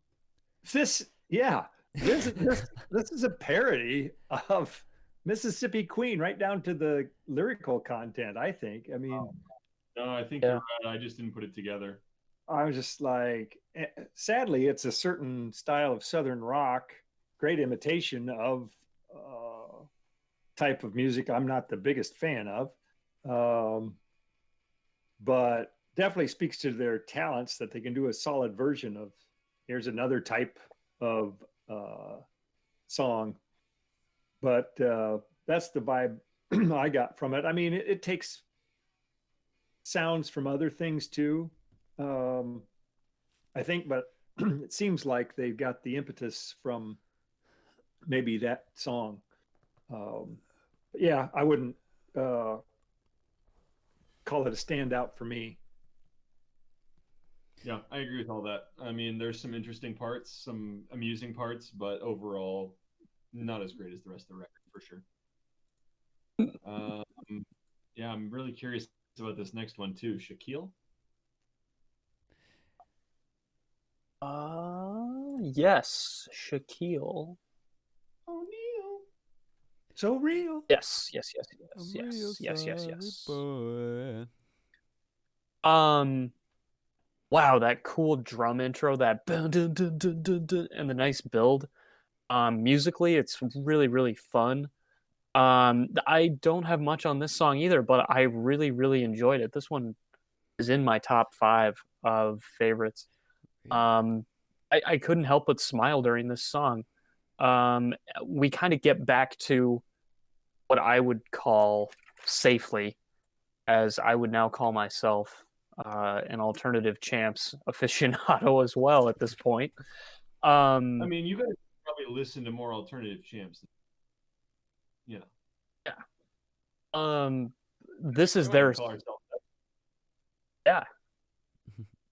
This is their sound, and it's right back to that. This song is hooky as hell, from the chorus to the verses to the music to the it's super, super hooky, and it's a metaphor about Shaq and basketball. What? But it's delightful. It's really delightful.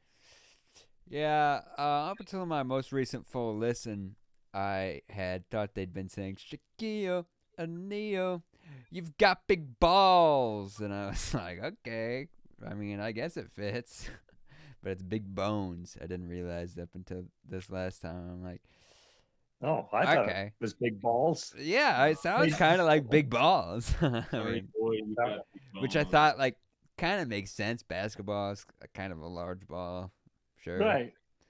but and also he might have big balls. He's a big person, and I thought that's why they were sorry because he has big Really, balls. size-wise, you'd assume they're larger than average. Yeah, why would you be sorry he's got big bones?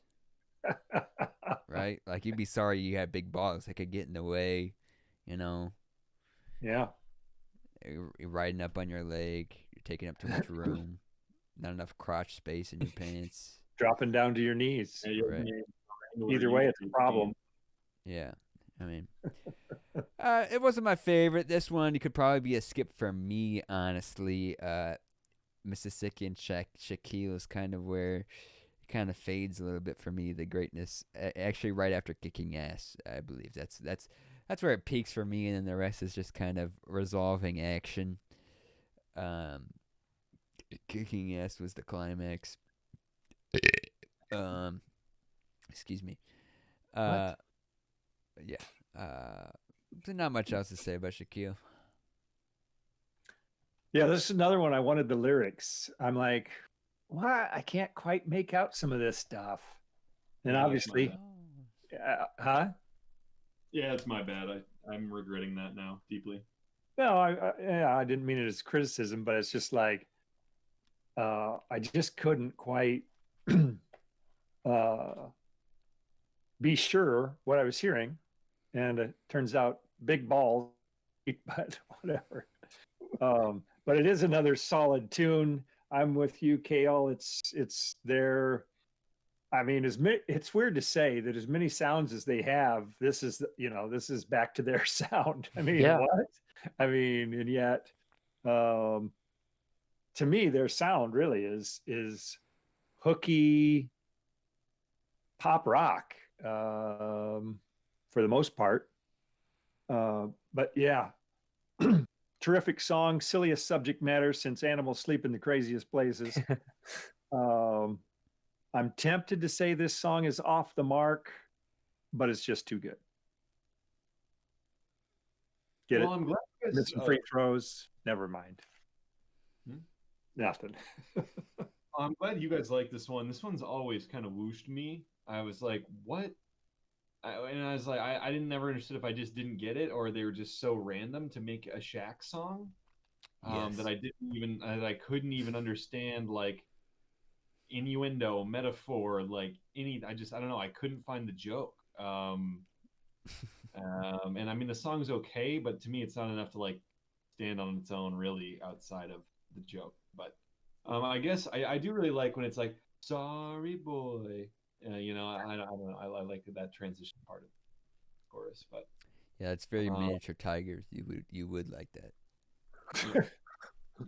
we know each other's tastes at this point. It seems. You would like that. You would like that part. To a degree.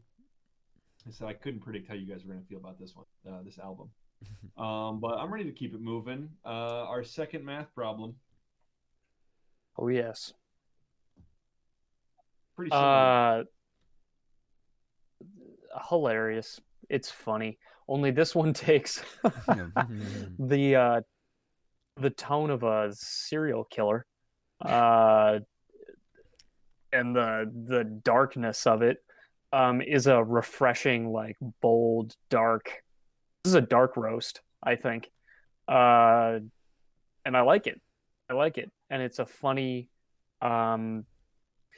Filler's the wrong word because I get what the point of this is, but it's sort of like a mini song joke. It's funny. It's goofy.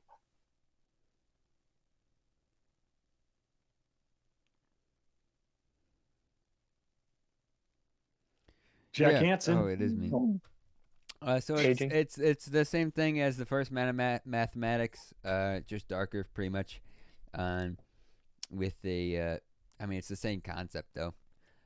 Math problem, make it dark, but just the music's darker.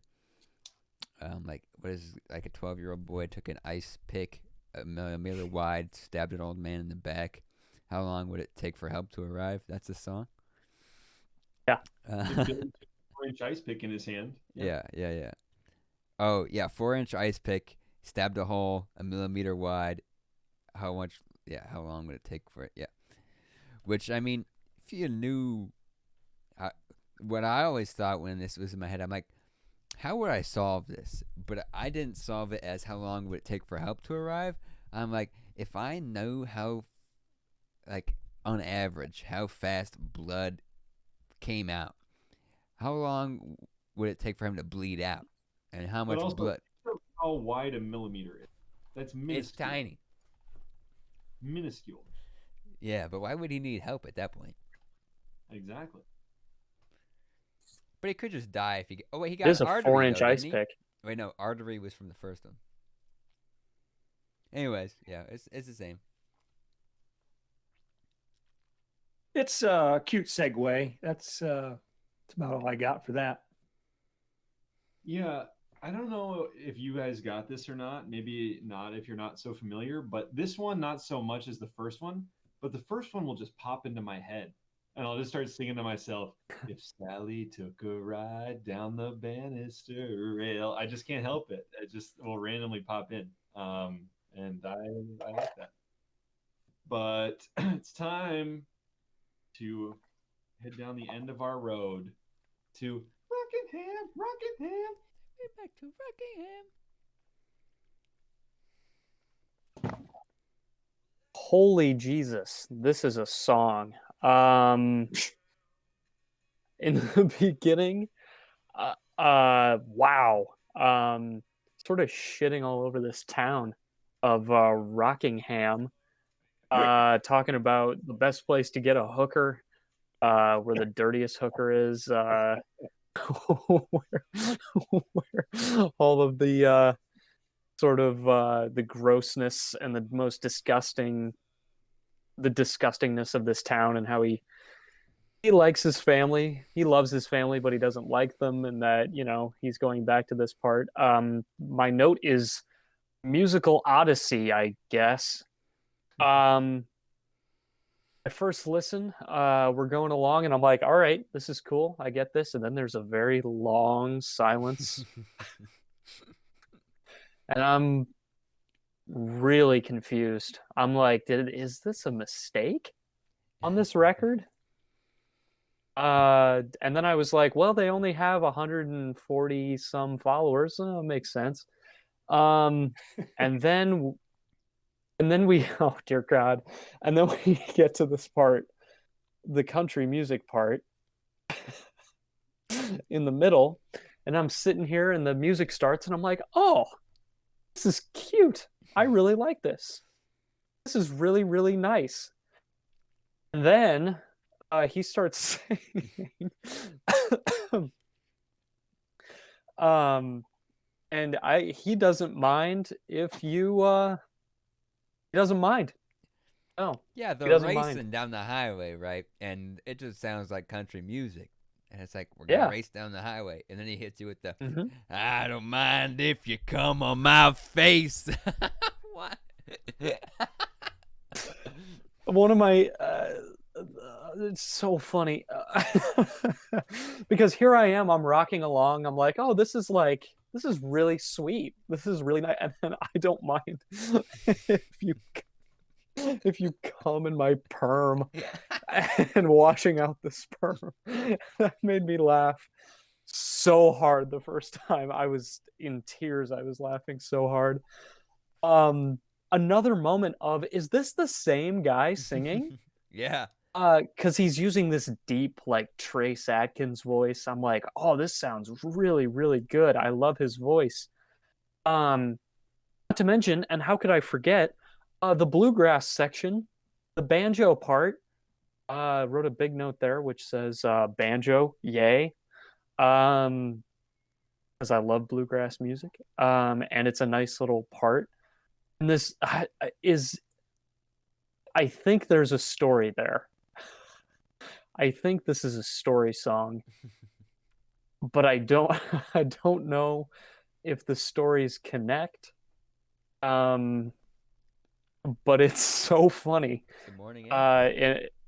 It makes me laugh. It's really funny. It's so funny. The middle part is just hilarious. And then there's a fart in there. There's a fart in this song. What? And I'm like, there is. There's a fart in this song towards the end. And I'm like, am I in 5th grade? Like, what? Why am I laughing at this? Is that in the country? And I am. No, it's towards the end, like at the last, at the very end when they reprise the beginning, when they talk about Rockingham, there's like a little pause and then it's just a part. I'm like, what the hell? But it just killed me. This one killed me. I love Rockingham. Big fan. Yeah, I mean, when he's in Rockingham, you know that's where he is. He's there. I don't know why you know he's there, but you know it. He's there. I love that line. I don't know why. If it's like it means nothing, it's saying nothing, but I love it. When I'm in Rockingham, you know that's where I am. I mean, it's a great note moment in the song, right? Rockingham, Rockingham, take me back to Rockingham. I got family back. Yeah, so it's a great tune, great rockin' tune there at the end to kick it off. I was confused on why you said at the start, like, hey, after that long pause, you don't gotta listen. Like, that'll just be extra credit. And I was like, well, now I gotta. Because it is, for folks who don't know, a 16-minute long song. 8 minutes of those probably being silenced, but spaced out. But yeah, I mean, there's some great lyrics in that middle part. Like, I saw you making breakfast early in the morning when the sunlight shone through your legs, painting the prettiest picture on my floor. Prettiest picture on my wall. I mean, I love that line. I like my eggs sunny side up with a big brown sausage right in the middle. Because the best part of waking up is you in my cup. Get him with the Folgers line. I mean, it's hilarious, and they pull it off very well. And man, it could just end with Rockingham, but they're jokesters, man. They're gonna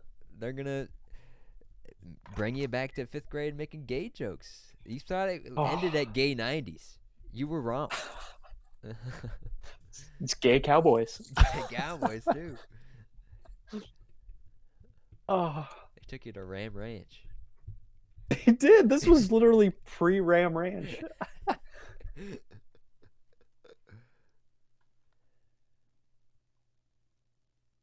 Yeah, this has some high points and low points for me. The opening portion, definitely a high point. Does anybody else get the theme from Friends vibe out of the opening? It's like with the "you know that's where I am." Are these Rembrandts? What the heck? And again, they're so good at imitating a sound.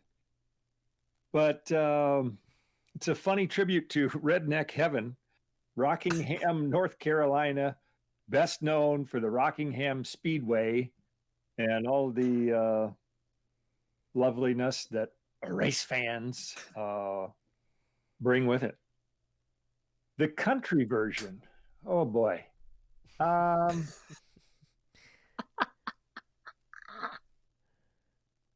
At first, of course, the comedy part, the lyrics, I'm like shocked.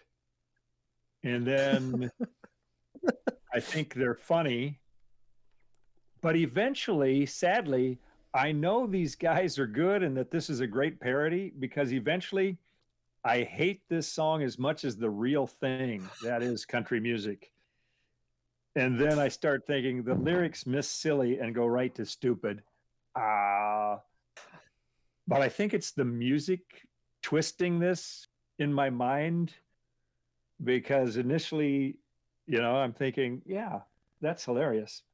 But eventually I'm like, this is so dumb. And I think the country music did it to me. So, and then the short little piece at the end again. I'm definitely going to have to go back so I can catch the fart.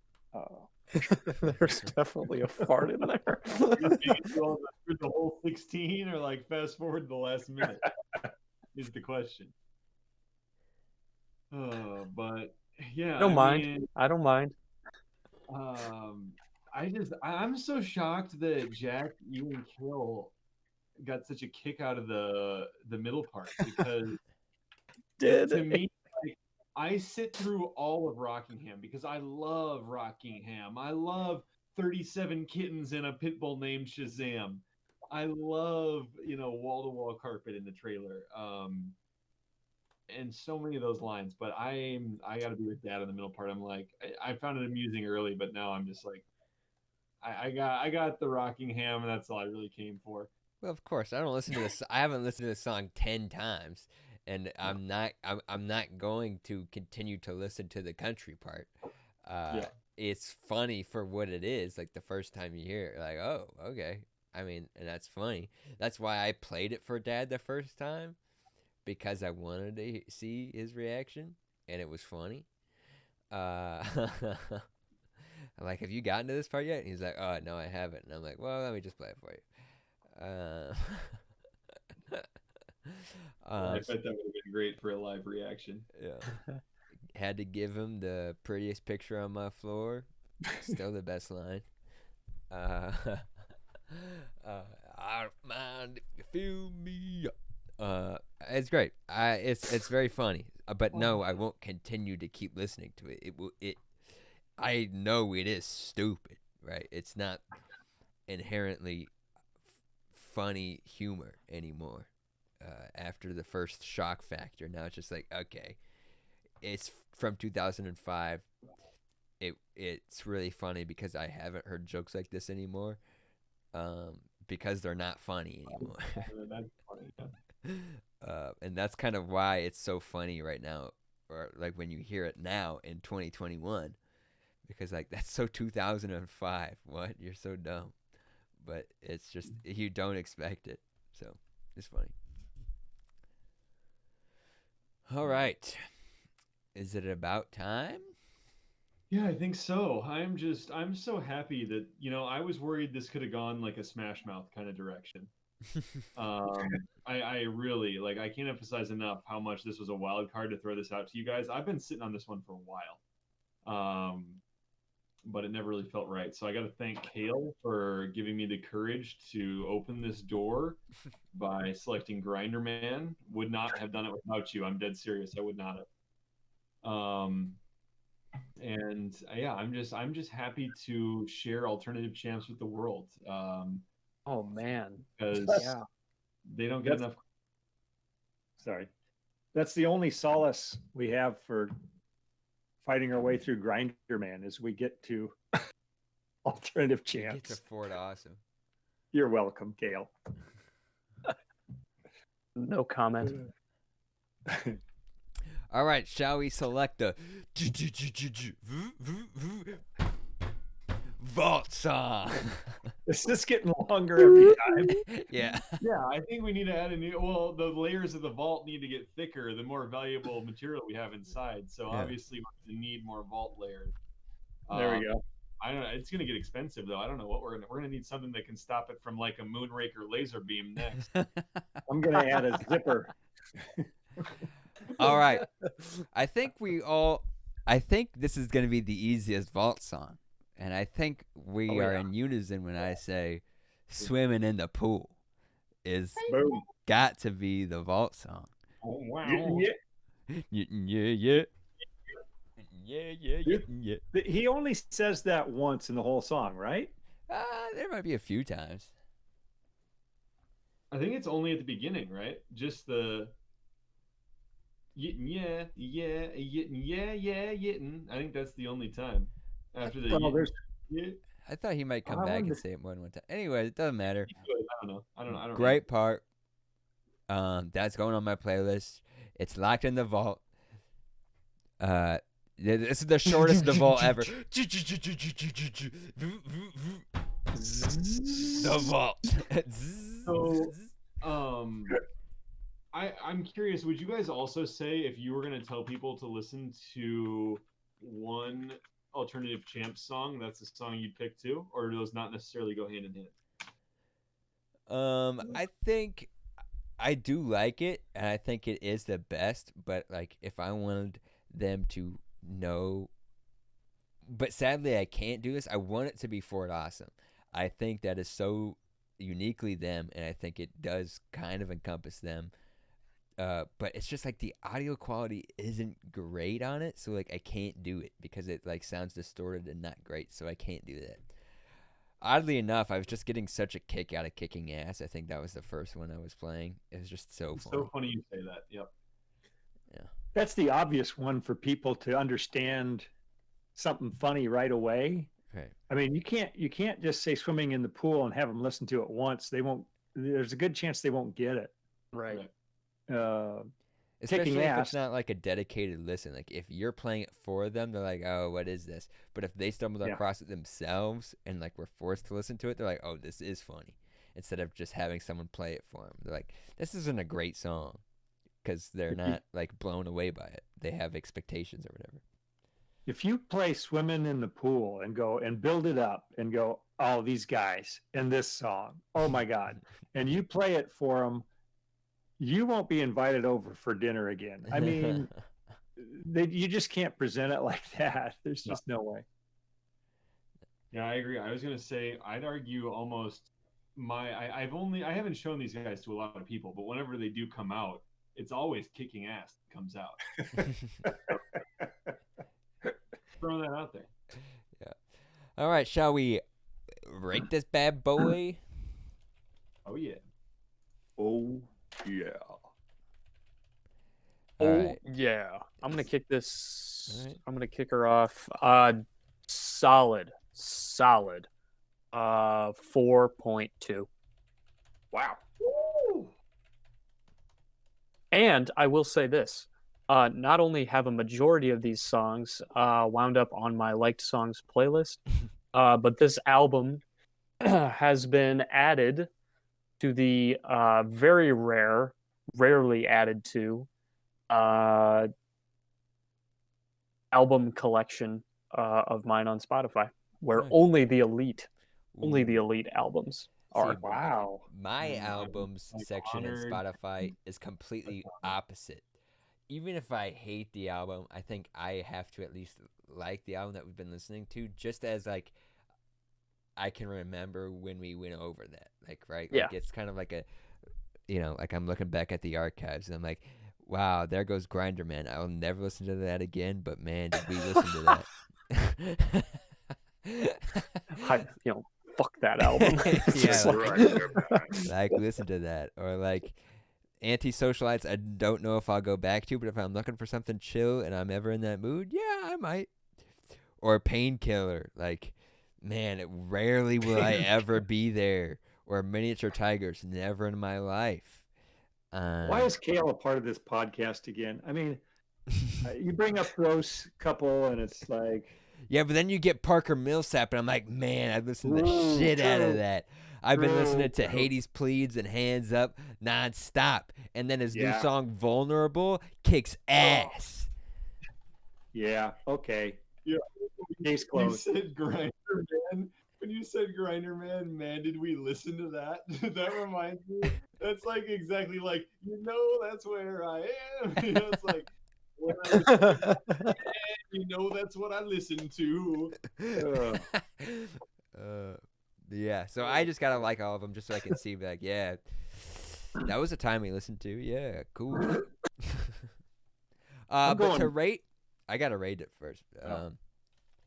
See, I'm conflicted here because, like, I think it's good enough to get a 4, but like also like half the songs are just jokes, and I don't want to listen to them because they're just jokes, and they lose the fact that it's not such a quality song. Like most of it, like some of them are really good. Like Swimming in the Pool, I listen to. Kicking Ass, while Is a Joke, is also really good. But some of them are like, this is just good because I like the joke while sounding good. But it's just the main quality of the song is the joke part, not the actual song.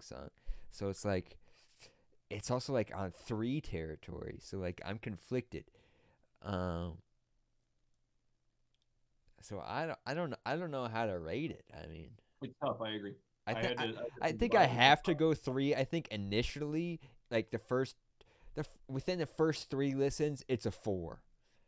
But like as you keep listening to it, you're like, oh wow, these are jokes. It's like listening to the same set of stand up like over and over again. Like you're gonna get all the jokes, and yeah, they're funny, but they're gonna decrease over time. And when you're listening to music, humor isn't necessarily what you're looking for, so it can diminish even more than that. So I think I just have to give it a 3, unfortunately. 3.5.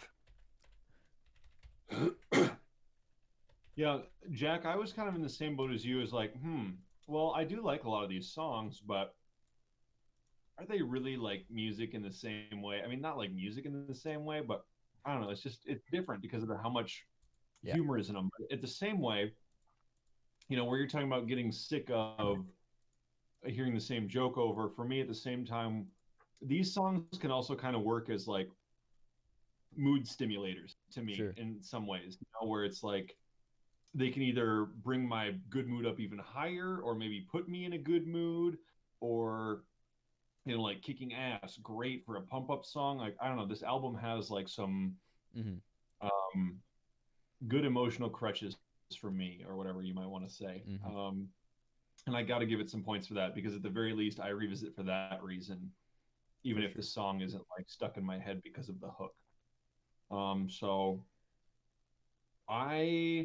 with the personal bias added, I'm gonna go a flat 4. All right, and that brings out the average of 3.6. That's good. Pretty solid. Solid. And yeah, Dad, would you like to introduce us to what we'll be listening to next week? Yes. As the old codger, as I know you call me behind my back, part of this podcast. Those words exactly. Yeah, verbatim. That's hurtful. Well, come up. I mean, it's an old term. Like, what is there an issue with what we call you, or like? Well, it's kind of an outdated term. How about geezer? I like geezer better than codger. Yeah, I think for sure. Yeah, I think the outdatedness though kind of speaks to how old you are, though. So like, I kind of like it. Great. Okay. Well, so I'm unveiling music that's not new. A legendary band, and yet I think vastly underrated. And I could do a bunch of album tracks that there's a good chance you haven't heard, but I don't know everybody's background in how much they've heard of this band. Probably almost every song that I have on the playlist. But I think they still need to be revisited and shouted out for what they are. And they are classics. And this band as a group, I think the guitarist is underrated, the keyboardist, the drummer, and the singer that I'm always, voices are my deal. And what an incredible voice. And I'm sending, sorry, Bart, a Spotify playlist. Come on. In the chat. And it is The Doors. Yay! That a lot of people think of as like a dark band. And I would say, no, you're wrong. They have some very great upbeat songs and a couple of real bangers that are wonderful for driving down the road. So there you have it. 10 slapper, banger. What's the other one? Grinder. Slapper, banger, grinders. Grinder. Don't forget the grinder. Grinders. Grinder man. That I think this will be worth the trip to reappreciate what these guys did. To this day, no one sounds like this band. Agreed. Nobody. I hope you go in thinking this is going to be a nice ride, not something you will dread for any reason.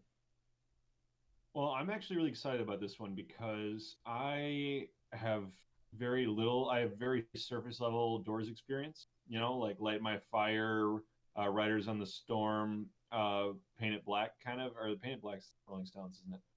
Yeah. But just like the big ones for these guys. So I don't know if that's kind of what you picked, if this like 10 will be close to a top 10, but assuming there might be a deeper cut or two on there, I'm just looking forward to getting a little more familiar with, what is always usually in like the top, 10 bands of all time or whatever, kind of list like a Rolling Stone would put out. So this should be pretty sweet. Good. Oh, I also, if you don't like Geezer, I found a few more for you. I have a Crank. Take Codger. Thanks. I also have Miser. And my personal favorite, Galoot. So, I don't know. I don't know that I'm big enough to be a galoot. Usually it's a big old galoot. Well, I mean, take this example sentence. The old man wanted his son to be a businessman, not a crazy piano-playing galoot. Okay. Although I don't know if that necessarily applies to you either. Anyway. So for that playlist, those people listening who don't have access to the playlist, I will put it in the description, but it is just their top 10 saves. You switch Peace Frog for Hello, I Love You is what the playlist consists of. You're kidding. No, I'm not. Huh. Did you say this is the top 10? Except you switch Peace Frog with Hello, I Love You. That's crazy. Oh, we do have Riders on the Storm in here. Hell yeah. That's my jam. Yeah. I might have to listen to that. It's not raining. I got to save that for when it's raining.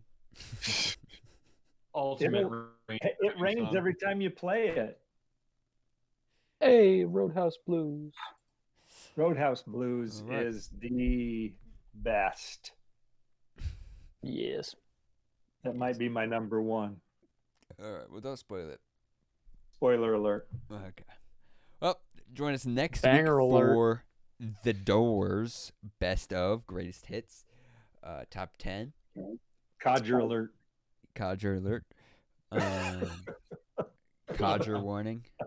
If you're triggered by codgers, don't listen to that.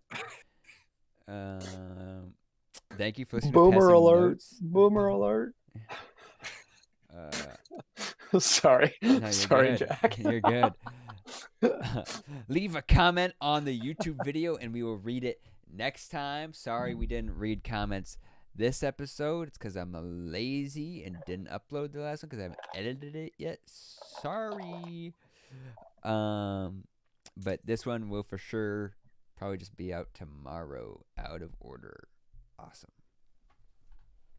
All right. Thanks for listening. Over and out. Bye. Yeah, great cat. Boys. So looking forward to next week. Hope everybody has a nice weekend. We're shooting for Fridays, right? Oops.